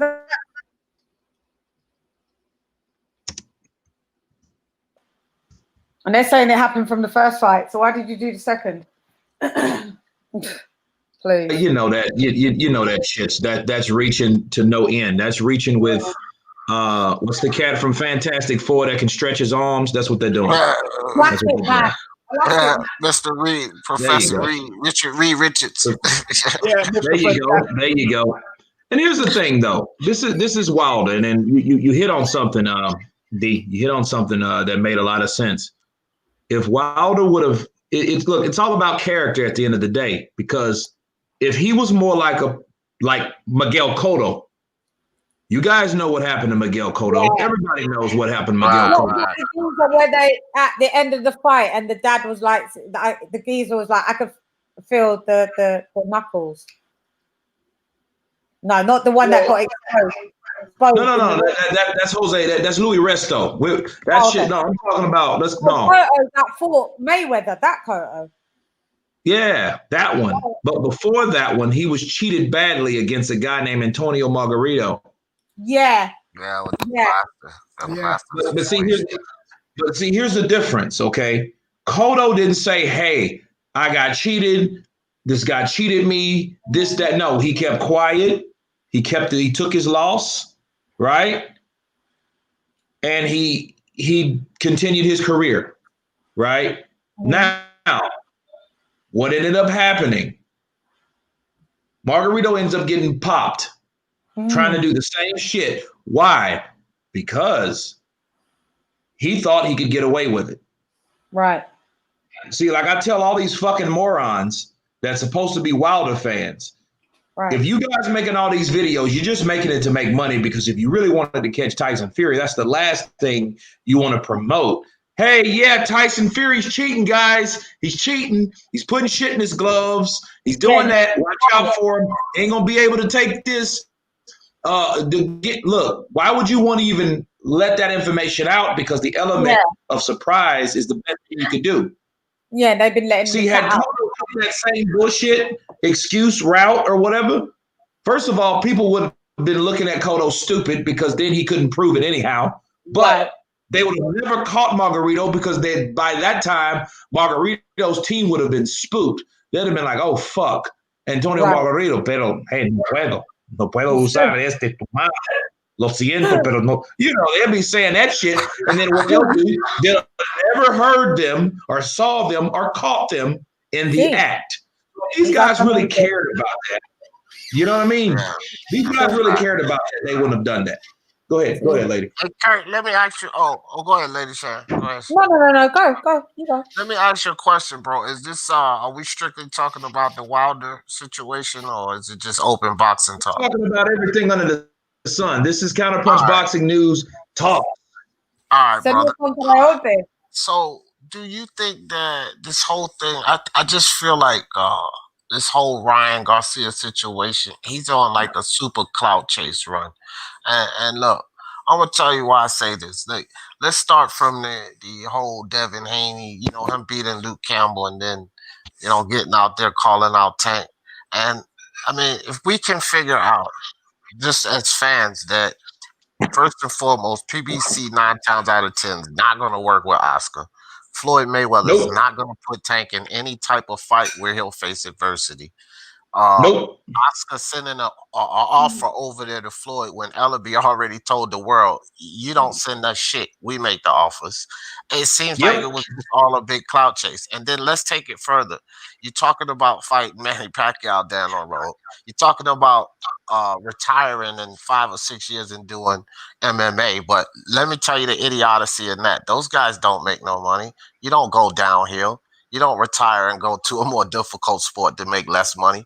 Like, to me, it's just anything to get attention to his name. Like, he's on a super clout chase run right now. You reckon? Well, here's the thing, man. Are we talking about Ryan Garcia?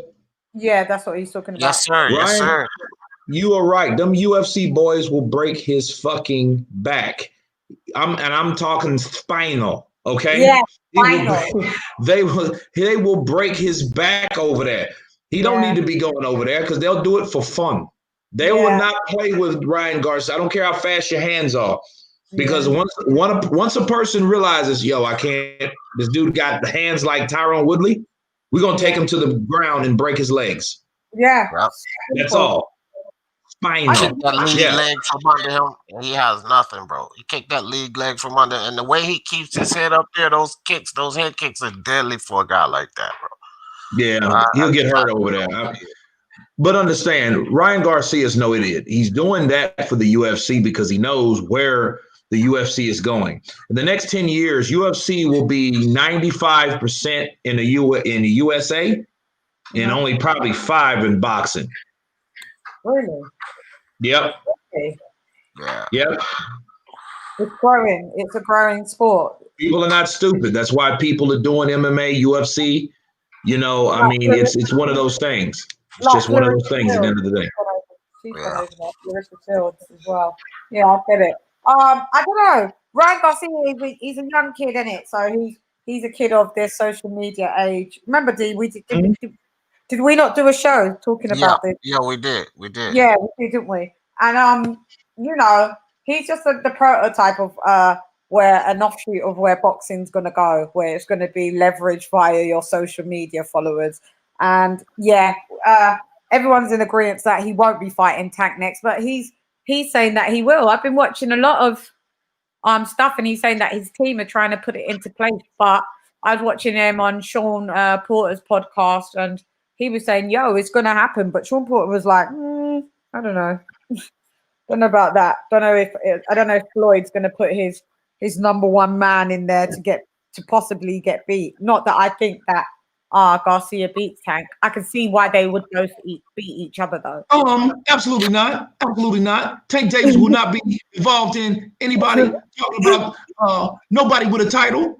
I don't care about his Instagram followers. I got Instagram followers too. That doesn't mean anything. Tank Davis is an elite fighter. That guy's just a guy with a mouthpiece and beat a guy that already been beaten 3 times. Right. He has 3 losses. Now he has 4 losses. So it doesn't mean anything. Look, that's De La Hoya Jr. You know what? De La Hoya Jr., you know what he can do? He can shine my fighter's shoes. He can shine my fighter's shoes. That's all he's gonna do. Yeah. He ain't clout chasing. No, that's not gonna happen. Hell no, Tank Davis is the future. He's the future of boxing. Kurt, your impersonations are the best. You're not shit. Hear that? Yeah, he does all of the impersonations. That sounded like Mayweather to the T. Mayweather will go off. He's not gonna put. He's not gonna put. He's not gonna do that. I mean, he pissed Floyd off one time. He knows not to do it again. Floyd put him over his knee, spanked him on the ass, and say, "Okay, you want to play good now? Run along now." Yeah.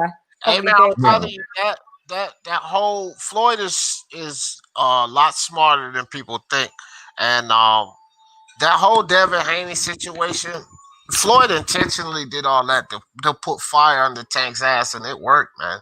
That kid's been in the gym and focused ever since. Devin Haney is he was on I think it was what's that one Aki and what's the guy what's that Aki, man, that dude's a complete idiot. Yeah, no, he's a dick. I just saw a commentary. I saw someone else's commentary talking about him being on that commentary because I don't follow those idiots. But basically Haney was on there saying that, you know, he's too big to fight Lomachenko. How dare you? How dare you say that? Whoa, wait a minute. I'm sorry. When I heard Aki, I just kind of faded off. But yeah, did you say you said that he said that what you mean Tank Davis is too big for Lomachenko? No. He wasn't talking about the size, was he? No, Devin Haney said he is too big himself to fight Lomachenko. Lomachenko, he's too big for Lomachenko. Can you believe that? Like, what do you mean? Like in size? No, not in size. In how far he's gone in the game. Like, nah, man. I don't need to fight Lomachenko. Like, I'm doing him a favor if I fight him. Can you believe that? Can you believe that? You know, this is what I believe.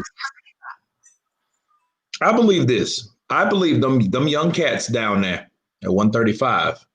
Yeah. I think they're using Teofimo Lopez's victory to become a fucking duck or an excuse not to fight Lomachenko, and it's sad. You guys you should do that. You should want to walk through that door. Yep. Teofimo Lopez, he talks a lot of shit, but you know what? At least he did the shit. Exactly. Tank Davis, damn you. Ryan Garcia, damn you too. Devin Haney, damn you three. Look, that's not cool. Because him saying that, did Devin Haney say that? Devin Haney said it. I'll send you the footage if need be. Get the fuck out of here. Okay, all right. If that's the case, there, Devin Haney. I can understand. He said maybe I'm bigger than him, like meaning size-wise. He's talking about counterpunch it, Kurt. Counterpunch it now. No, he's talking about status, Kurt. He's talking about status. Who the fuck is he fought, Gamboa? Yeah, this is what I'm saying. One-legged. I mean, what's his claim to shame? I mean, I met the kid. I met him. Talked to him. Looks like a pretty bright kid. But who has he fought to warrant himself to the promised land? Who has he done? Where has he got to? What I mean, seriously, we got Tank Davis. We got Devin Haney. These motherfuckers are on an island of uncertainty. That's it. Yeah. Look, I'll tell you this. Masayoshi Nakatani has walked through more fire than those guys. Yeah, that's true. Bro, he's deluded. That's bad. That's bad. I mean, they're playing that. I'm gonna send you the footage.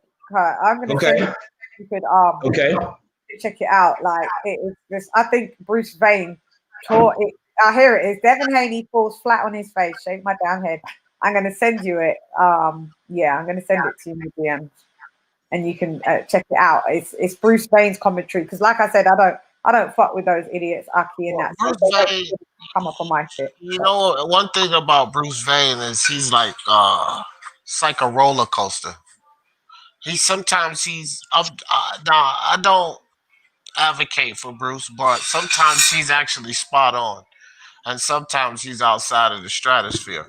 And you just gotta kind of catch him. But sometimes he is actually spot on with some things he says. But it's one of these guys, these very opinionated guy, and I am myself too. But I try to back it up with validity, though. I'd rather watch Bruce Vane than Aki and them. Sorry, they're not my type of guys still. So. Shan, I'll tell you something, sis. I watch them all. And the thing is this, like I'm on Fred Barbershop over there sitting in his live listening, sitting in the Blue Bloods live because I'm on a mission to dispel all of the bullshit in the YTBC. And of course I can't do it alone. But if I don't hear what it is, then how can I debunk it? Yeah. So I don't stay away. I listen to what these idiots say. Yeah, sometimes. Yeah. I get it. But I just try to not give them my view. my one my one view. You know, I just think they're losers most of the time. They're negative people. Yeah, their commentary finds their way. I put it in the chat anyway. The link. I don't know if it will come up as a link, but I've also DM'd it to you, Kurt.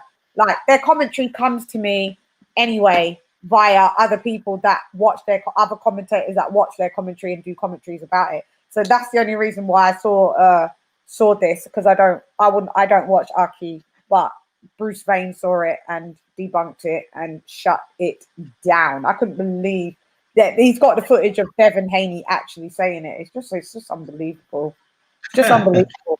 He's bigger than Lomachenko. Yeah, he's bigger than Loma. Can you believe it? He needs to fight Loma. That's what I still didn't know if Aki is a boy or a girl. Aki's a boy. Andre Rodriguez, he's a boy. But yeah, he needs to fight someone like Loma to get he out of all of those 135 cats. He's the one that everybody's like, what have you done? Like, you know what? When your status in boxing is leaning more towards sparring stories and your dad running around YouTube, that says it all. It's because sad. damn sure not what he's done in the ring. It's Bill Haney running around everywhere, and then these sparring stories. And if that's what you're built off of, nah, guy. Yeah, and respect to Ryan Garcia. When he was on, I forget which show was he on? Could have been Sean Porter's show, but one of the shows, and he was like, "Look, I sparred Haney, and he beat me twice. I beat him once, he beat me twice. He's a truthful." Well, Sean Porter. Let me let you guys in on something. Yeah. Sean Porter is the decent side of the PBC. If everybody was like Sean Porter, PBC fighters wouldn't be bad. You know what I mean? He's not that, Sean Porter. I like Keith Thurman. It's just those guys have their own, but you understand they're OGs. You know, they're not undefeated. They're not those kind of people, but they don't want to, they're not hella old. So they're still game fighters. So, they still take a shit with the door open and you expect not to smell nothing. So, but they do want to be respected. But you got guys like Devin Haney, saying that blows my mind. It blows my mind. Like you saying about Lomachenko. Dude, get in there with Lomachenko. Lomachenko is probably going to fuck somebody up. And see, here's the thing. I want to see Lopez versus Loma. Again, rematch. Yeah, I wouldn't mind to see that rematch too. I want to see that shit again.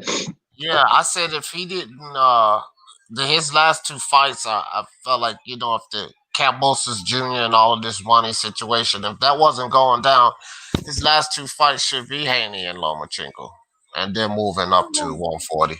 He said he's moved, like he needs to move up to 140. Just I wouldn't mind watching the rematch, but I think that should be like last on the list. I don't think that should be like within his next two fights. Maybe he should do that before he's going to move up and then prove. No, what? He's only got 2 fights, sis. 2 fights. Yeah, he said he's 2 fights and then he's going to move to 140. Let's see.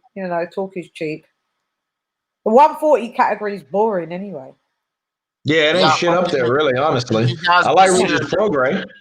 I'm getting ready to do a video on this. I was just reading. Josh Taylor was, everybody knows he was talking about going to 47, but he said that Teofimo Lopez is a fight that he would actually contemplate.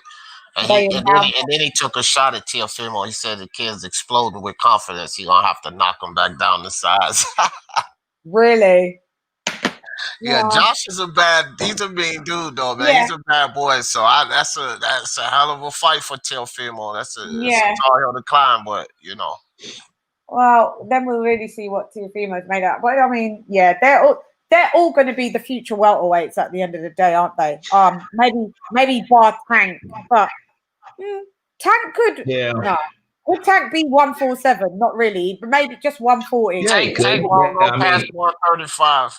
Tank won't go past 135. He's too short and stubby, man. Now he can go to 140. Okay, but look, Shan, imagine Tank in the ring with freaking Maurice Hooker. Like it gets to a point where that his length and his size is just it's too stubby, man. Too stubby, too stocky. Too stocky. But look at Floyd, though. Floyd's not that much taller than Tank Tank. ain't no damn Floyd. That dude Yeah, couldn't. but I mean, just in height-wise, height difference. Yeah, but Floyd has a gift, Shan. Like, Yeah, I mean, I that's know, Floyd but- Mayweather, but ain't nobody, you know. Yeah, I know. I'm not putting him in the same bracket. I'm just saying, like, height-wise, if you look at it, Floyd ain't much taller than Tank. And look how many weight categories he's gone through, pound for pound, Mr. Pound for Pound. I don't know. I'll ask you an honest question. You think Tank beats Mikey Garcia? Think about that. No. And what is Mikey at 147? Is he one of the top guys? No, he's not. Hell no. Exactly. Tank don't make no noise at 147. He doesn't belong there. No. He doesn't make noise at 147. You're right, but maybe he'll just the weightiest he'll go is 140, maybe 140, maybe. Do you think he'll just sit at 135 for the rest of his career? Then? If he makes it, look. The reason I don't think that that Tank makes 140 is because he's 20. He's going on 27 now. Yeah, Floyd's messing around with him. Okay, I think that he's really trying to wait for. I think Floyd's trying to wait for Lopez to get out of 140. I mean 135 before he gets Tank there. And with the way they move this kid, he wouldn't be prepared. He wouldn't be prepared because it's an enigma of whether he wins. Like imagine Tank in there with Burchell. Who has he been in the ring with that we can say honestly prepares him for Burchell? Absolutely no one. So he wouldn't be prepared to. When you excel weight classes, like you have to be carrying something with you, right? Something more than just power. Like the dude is not. He doesn't have the pedigree because he's not fighting the level of competition to get him there. So you jump in a weight class, right? You're beating up guys from 126 and 130.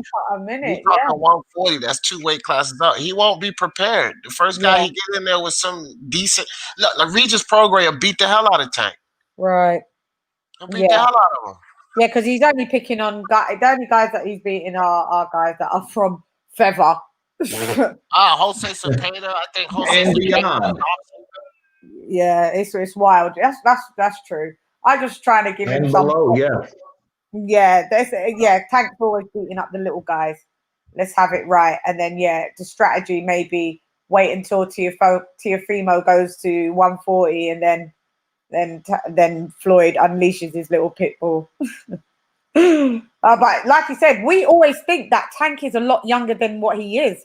I forget that he's like, what, 26, going to be 27? Yeah, he's 26. He's 27 years old. He has a 3 year jump on these young guns. Yeah, he does, because all the rest are like 20, 21, 22, 23 max, right?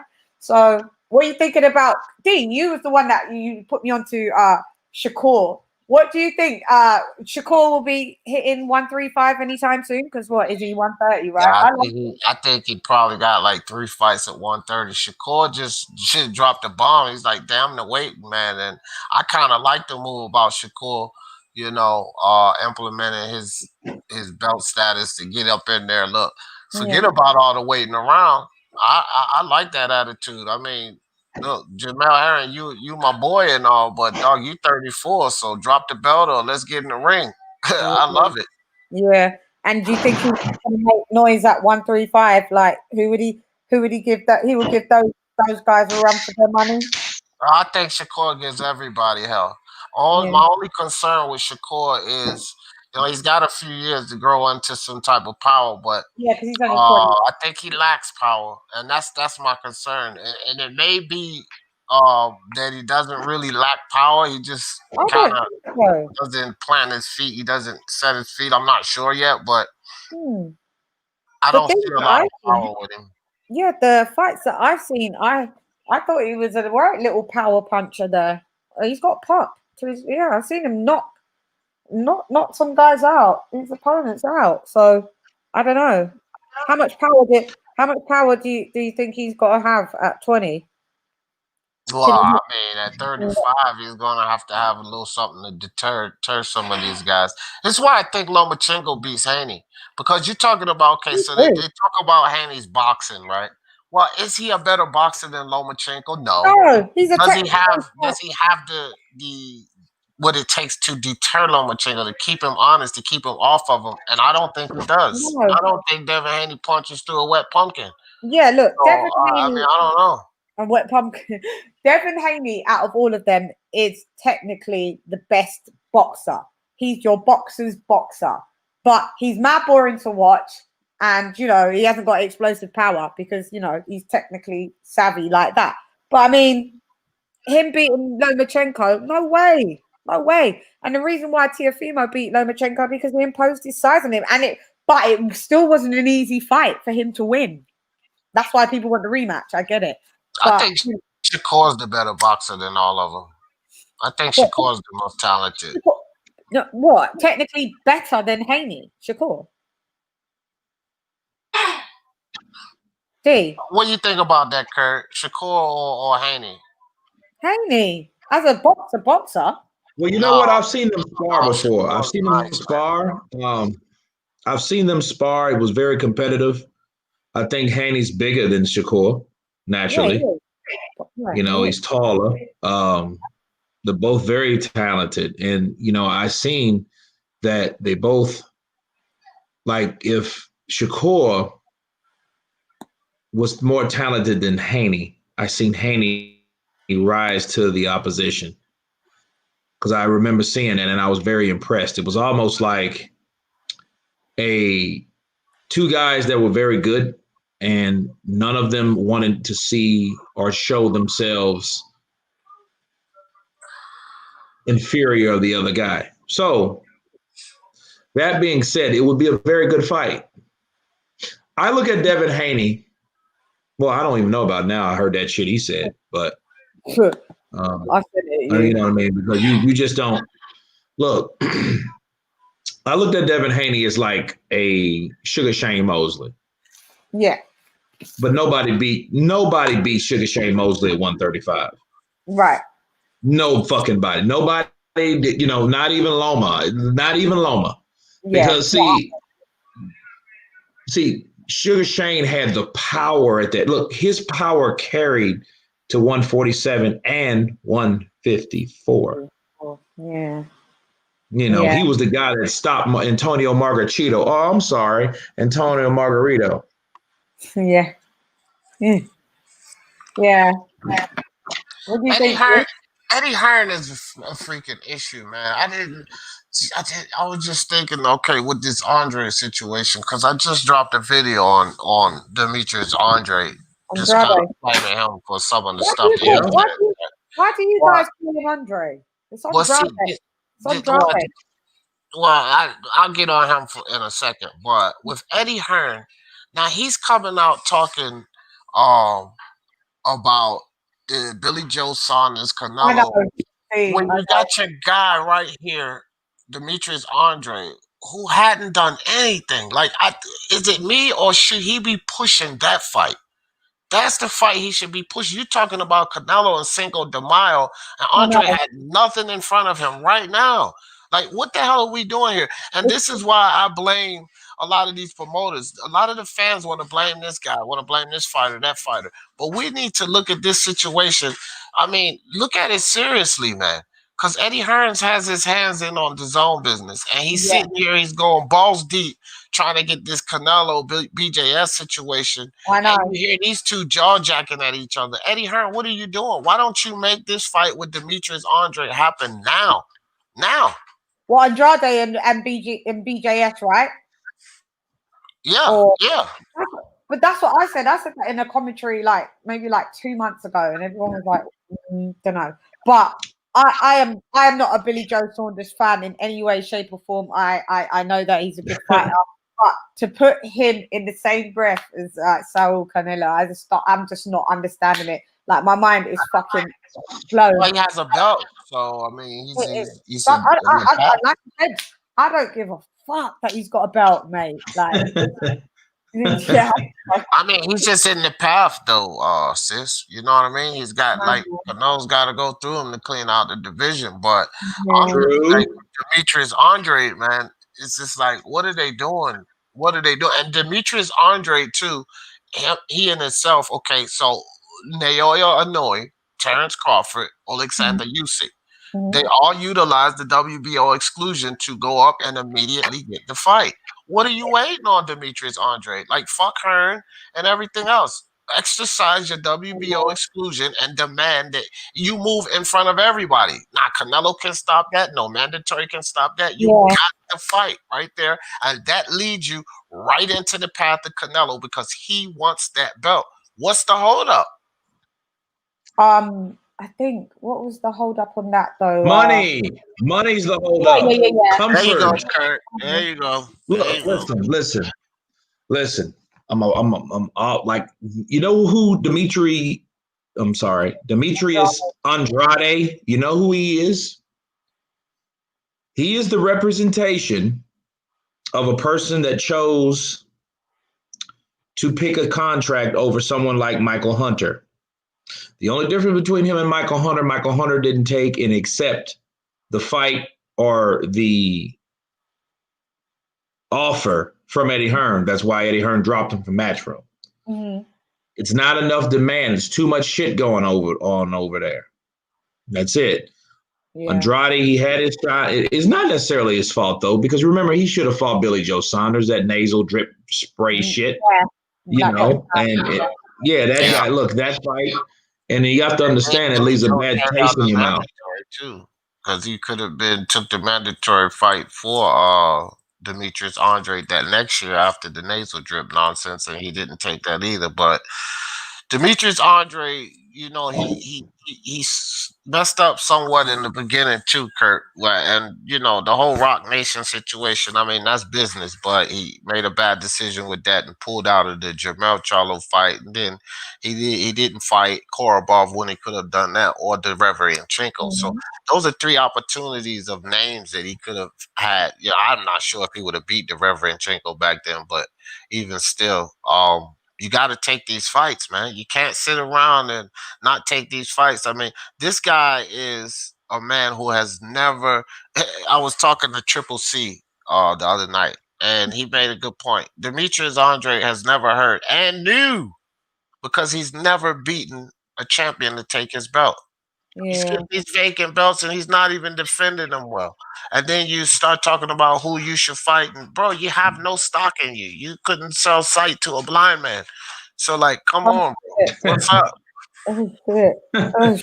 Well, I mean, you have to look at it. You got to blame him to a certain degree, because where the hell was Demetrius Andrade before he was at 160 or 168? No, he's He was at 154, and it's the same shit. Yeah, the same shit happened to him. All right. Vacant title and bullshit defenses. And I mean, you know, he handpicked Luke Keeler. That was a voluntary match. This is ridiculous. It's ridiculous. And, go on, sorry. Go on, D. No. That's all I was gonna say. Well, I was just saying. So Andrade, he's at 160, right? Isn't he? Yeah. Billy Joe Saunders is at 168. So who's going up or who's going down? Andre goes up. He utilizes the WBO exclusion. It's the same thing Crawford and Monster Inoue and Usyk did. They ran that fight with the champion. Okay, no. So yeah, Andrade would go to 168 then. Well, I don't know. Eddie Hearn right now, what Eddie's doing is he's getting fighters and he's throwing them in at the deep end, because he's just making the big fights and throwing the fighters in, knowing that they probably may not even win, but he doesn't really care. This is what I'm noticing. He doesn't really care because he gets his percentage and fucks off, to be fair. So right now, obviously, Billy Joe Saunders was coming from Frank Warren, and then Eddie scooped him up. So now Eddie's just trying, to get the guy that's got Canelo and try, like, it's pathetic. It just pisses me off to keep seeing them mentioned in the same breath. I just don't get why it's just being mentioned. Belt or no belt, Like, where do you think it? Who is he fighting next? Okay, so who is BJS fighting next? And I saw Mark Tibbs talking about Billy Joe Saunders being a great potential winner against Canelo, and I'm like, am I in the right fucking universe at the minute? Because I don't know what Mark Tibbs is really seeing. Like they're all lying. They're lying to themselves. No, I don't even think Billy Joe would have beaten Callum. I think Callum would have beaten Billy Joe Saunders. It depends what Billy Joe Saunders turned up. Because Billy Joe Saunders is a sick fighter, that's what I'm saying, but he's just not consistent. He's inactive most of the time, chat shit offline. Like it's just like whatever. Like, yeah. I'm just so over him. Like, I don't care nothing about him. That's how bad it is. Until he shows something, then I'll talk about him. But right now, all he's talking is a load of hot air, chat shit on everybody's channel when he does do his interviews. They've gassed him up to make him think they can fucking beat Canelo. That's wild. Next. Who do you think beats Canelo right now, guys? Nobody right now. He gotta go to 175 to No, listen, Shan, hold on. To get beaten is what I'm saying. I'm not saying that he needs to go up there and fight. I'm saying to be beaten. I think he has to go to 175 to be beaten. Yeah, he'd be fucked up at 175. Has he not ever fought at 175 at all? Is he? No, he fought Kovalev at 175. That's it. Yeah, no, look, yeah, you're right. He get fucked up at 175. Well, I'm not so sure. I think Bivol beats him, but better be there's some holes. You know, I'm not saying that Canelo beats him, but there are some holes, and I don't think that Artur Beterbiev beats Dmitry Bivol either. Like a lot of people think Beterbiev beats him. Yeah. I don't think so. He's got COVID right now, I think. He's recovering. I don't believe into that, man. They're using that to delay fights, man. I'm not buying that. Yeah, because he's outside. Yeah, how he lives outside the ring is appalling and atrocious. But I mean, he's a good boxer. But yeah, that would be the only possibility if Canelo went to 175 and fought him. He would probably win. But I mean, I know I sound like a conspiracy theorist with that, bro. But it's the perfect excuse right now to delay fights because there's nothing we can say about it. The fans can't complain about that, and it's a perfect excuse to delay fights, right? Like, well, look at this way though. Think about it. If you were working, you know, a freaking 8 to 5, what would you do if you wanted to actually get off? Damn right, I got the flu. I got COVID. Right off the back. Yeah, I'm sick. Yeah, that's what I'd say. And what do you think about like Triple G then, and then Chris Eubank Jr. chatting shit about? He's another deluded one, isn't he? Fucking hell. Yeah, what are they gonna do with Triple G, man? No, Chris Eubank. He's gonna retire and go off to the sunset. What are they gonna do with Chris Eubank Jr.? That's who I'm saying is deluded. Chris Eubank Jr. is mad deluded. He's because he's talking about he's talking about like he would like to fight Canelo as well, but like in the meantime, like he would like to go for Triple G. He was supposed to fight, I'm sure, Triple G before. I don't know what happened in it. Like with Eddie Hearn, he's bounced about from every pillar to post, and he's not a great fighter. His dad was epic. He's not even a quarter of what his dad is. It's just not. He's the case of silk pajamas don't need to get up to jog. I'll just be on the ground flexing my new super sports car and talk boxing here and there. I don't know. You're not going to fight no Triple G. And even if you do fight a 38-year-old Triple G, Triple G will still knock him. I'm telling you. Let him fight Triple G. Watch him get knocked. See, you have no faith in your hometown boy, huh? Nah, just because you're from the hometown, don't mean I don't see the pros and cons. Nah, mate, nah. Just Eubank Jr. So you think Triple G's gonna beat the piss out of him? Triple G will knock him, even at this age, will knock Chris Eubank Jr. Knock him. Definitely. I don't know, man. Triple G losing a step or two. Yeah, he's moving a step or two. He moves pretty well. He moves No, pretty but well. I mean, but like Chris Eubank Jr. is like a C+ fighter, B- C+. Like Triple G is still maybe an A-. Even all right, he's B. He may be a B+ now that he's aged. Still better than Chris Eubank Jr. Yeah, I agree. I mean, I don't disagree with that. I think Yeah, Triple G is better. I think I give Chris Eubank Jr. more of a chance than you do, though.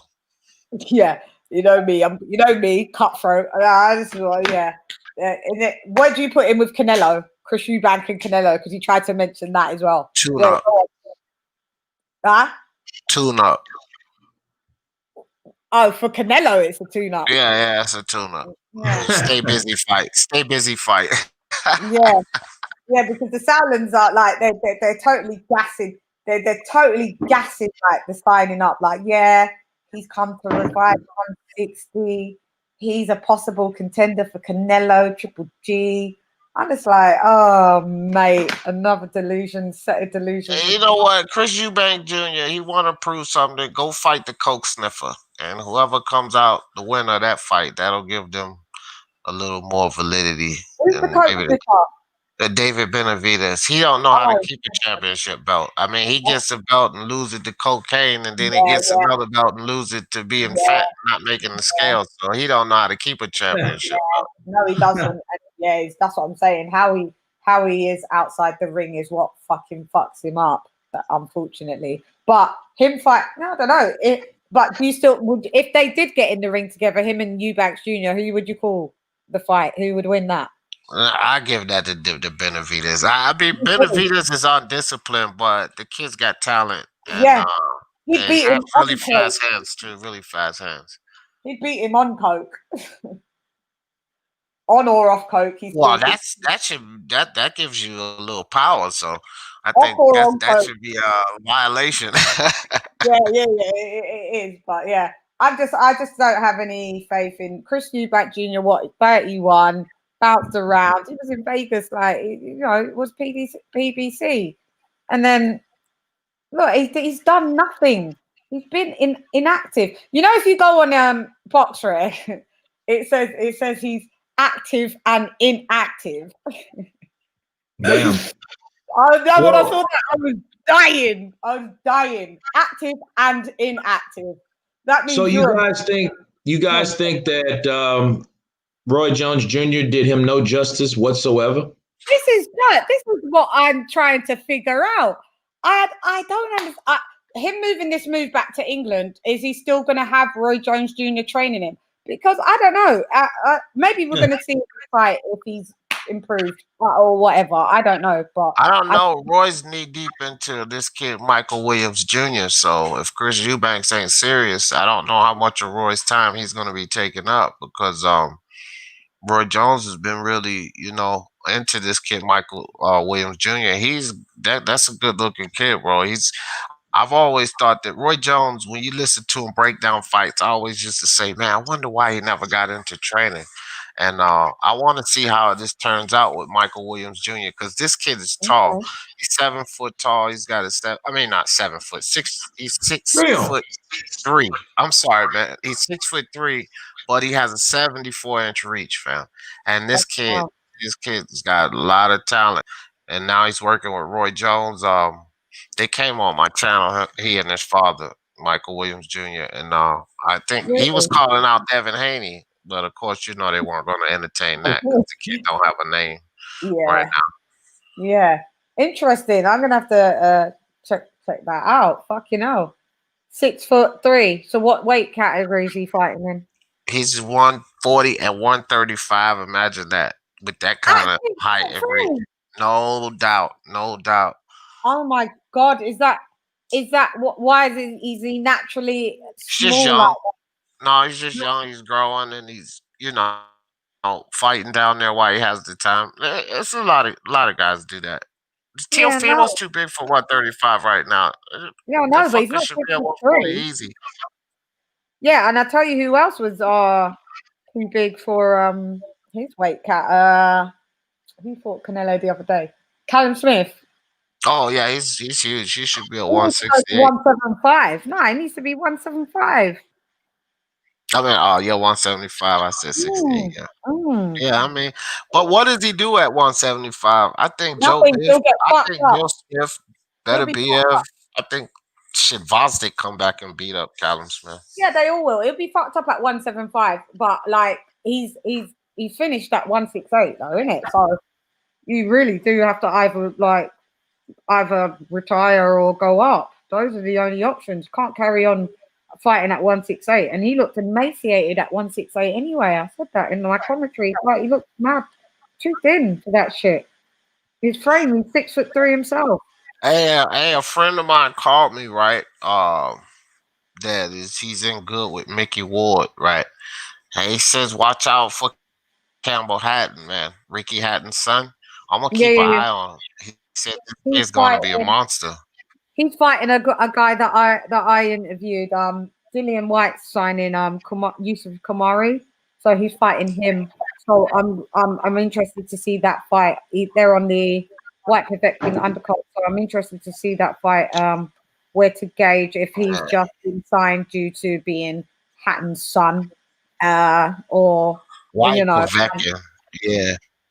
yeah, That's a blessing in disguise for Dillian White because I initially felt that Povetkin was going to beat him again because he took that rematch so soon. I'm like, man, with that concussion, he needed time. But with the time in Povetkin. between, that was everything bad for Povetkin. I think he loses the fight now.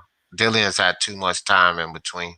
No, but then I'm at the point where it's like, and this is a narrative. It's true. It's going to be a shame. Like if Dillian does win, it's going to be like, well, Povetkin was coming off of the back of COVID, and that can always be thrown. Well, in the mix. understand, people. Do you understand the best thing that happened for boxing was that? COVID. No, not COVID. Alexander Povetkin. Knocking out Dillian White. Yeah. Why was that the best thing? No, because it proves my point. Look, it proves my point. The more fighters you have fighting new, stringent opposition, the more you're going to have upsets like this. Guaranteed. Yeah. I don't give a shit if you're 45, if you're George Foreman's age, if you're Luis Ortiz's age, if you're Povetkin's age. Does not matter.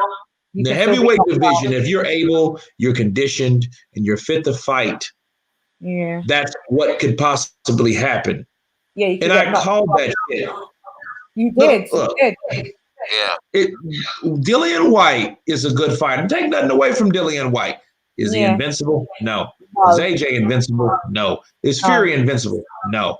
Look, this political bullshit that we're on about the top three, the big three, and Wilder and Fury and Wilder and all this shit.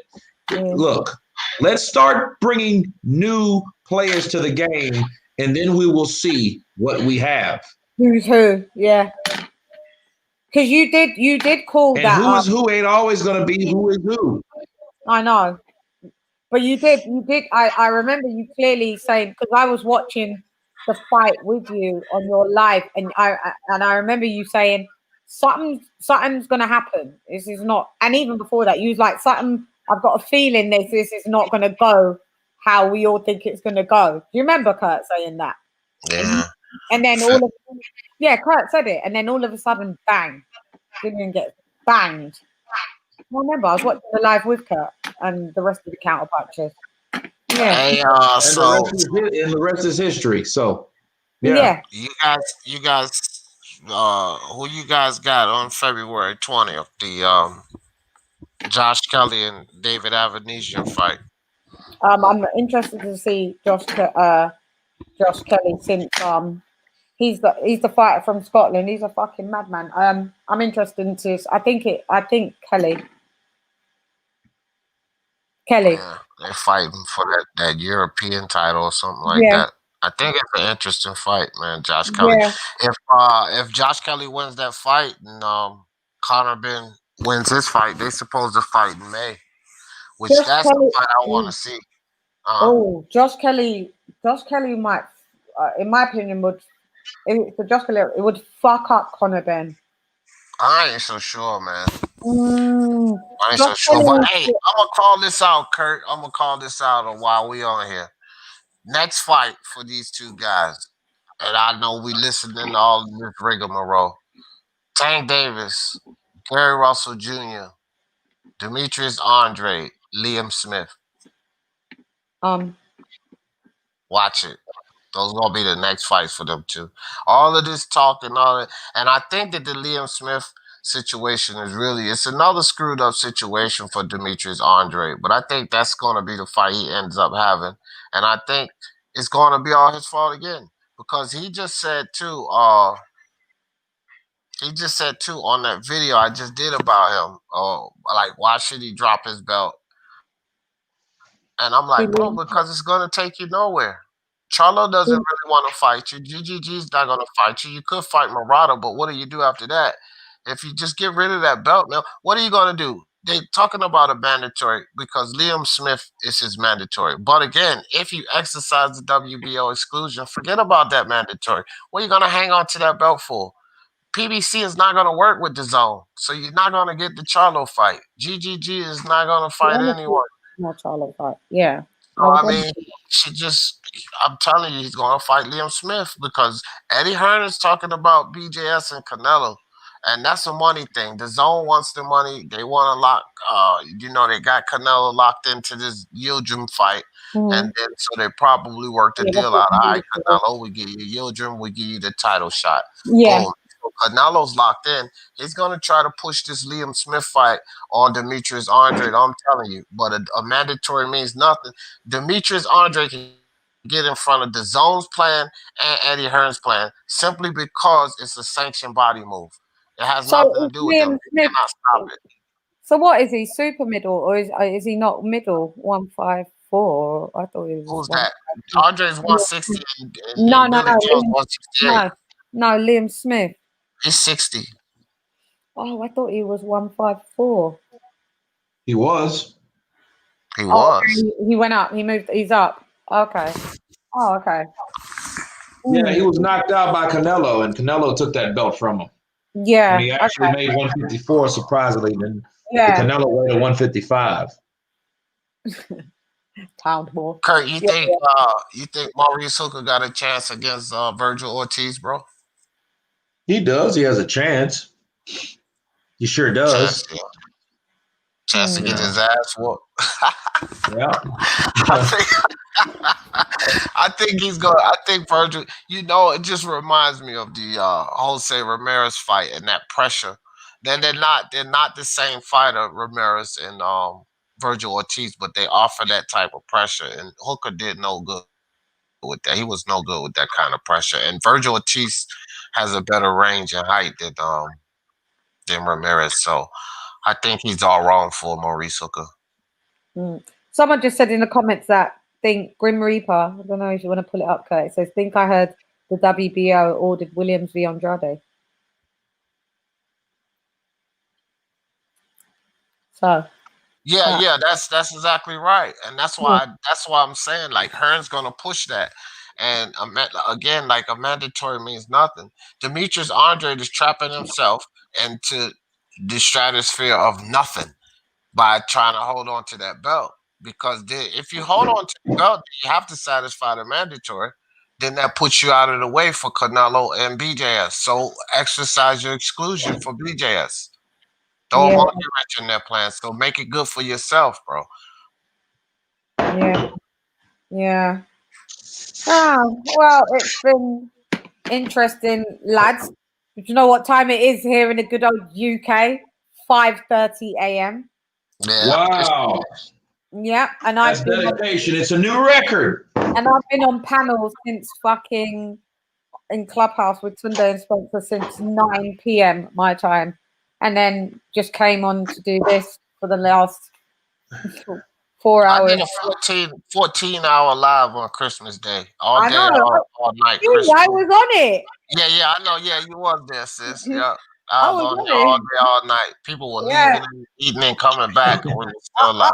I went to sleep for a bit, woke up, dived back in, came It was a out. blast, man. We had a It good was, time it too. was, it was sick. It was great. It was great. It was. But yeah. I didn't even know you guys could be on live that long. Shit, you can Yeah. live life on live. They Decent. chopped 2 hours off of it too, Kurt. When it Oh, wow. processed, I was like, "What the hell happened to the last?" Yeah, I remember you were complaining in your next commentary about that. But that was wild. That was sick though. We had a good time, like on Christmas, on actual Christmas Day. we need to get a life, really, don't we? Clearly. Ball fair. It's 12:30 on my side of town, and I know. I'm an You guys, old man, so it's nap yeah. time. So Curtis, you're gonna counterpunch us. But yeah, I appreciate kicking it with you guys, man. You know, No, D, all day No, long. D, no problem, man. Thanks for coming on. Yeah, definitely, D. I'm gonna shout you anyway. Holla. I don't know if you can hear. Hello. me. Yeah, I'm gonna shout you. I'm gonna holler at you. We gotta catch up. If you can hear me. I don't know. I don't think he can hear you. I don't think he can hear you. No, maybe not. Is that my mic, or was I breaking up, or was that? Yeah, we couldn't hear you. Oh, okay, my bad. I didn't know if that was me or you guys. But anyway, I was saying thanks, Kurt, for having me on. Shan, it's always a pleasure talking to you. Yeah, sure. And Kurt, we gotta do this again. Hey man, I'd like to get you over there, but I gotta wait till I get off this damn strike. Yeah, you got a strike, haven't you? The zone strike Oh, was man, it for some sucks. reason. Yeah, and I don't What do even you know mean? why. Well, what did you do? Did you let the commentation play or something? Bro, I didn't do any of that. I make sure like I'm anal about that. Then I post no footage on my on the screen. So why when they I'm do that? recording. Wow. So did you counter submit? I counter submitted Kurt, and then they sent back and said that I don't have any claim. But they won't even at the email that they sent me about it. They didn't even give me a reason, why I was violated. They just told me I was, the zone. I sent in a copyright Well, claim. To take it down. no. Well, this is what you do. You do it again. You counter submit again. Yeah, I put it in, so I'm waiting for the email for that back. But right now I have a little sub channel that I was doing some stuff on, so I usually just go live there, and I'm just dropping videos. But I'm not in the algorithms for videos because I was like, my channel is like a live channel. I do live stream. Yeah. My video numbers are in the toilet because I'm just not in the algorithms for posting videos. But it's all good, man. Just to keep some activity there, I've been posting some videos until I get through this Yeah, I see strike that. nonsense. Yeah, I see that you've been posting. But that's what I'm saying. But then just jump onto the lives, innit? And all of our lives and every, just keep Yeah, well, active. you know me, sis. I'm always everywhere. You're always active. Yeah, so just hopefully it gets sorted out muy pronto. See? They can't stop the truth, man. They want to stop the truth. They can't stop it. It's all good. Hey, Kurt, appreciate you, fam.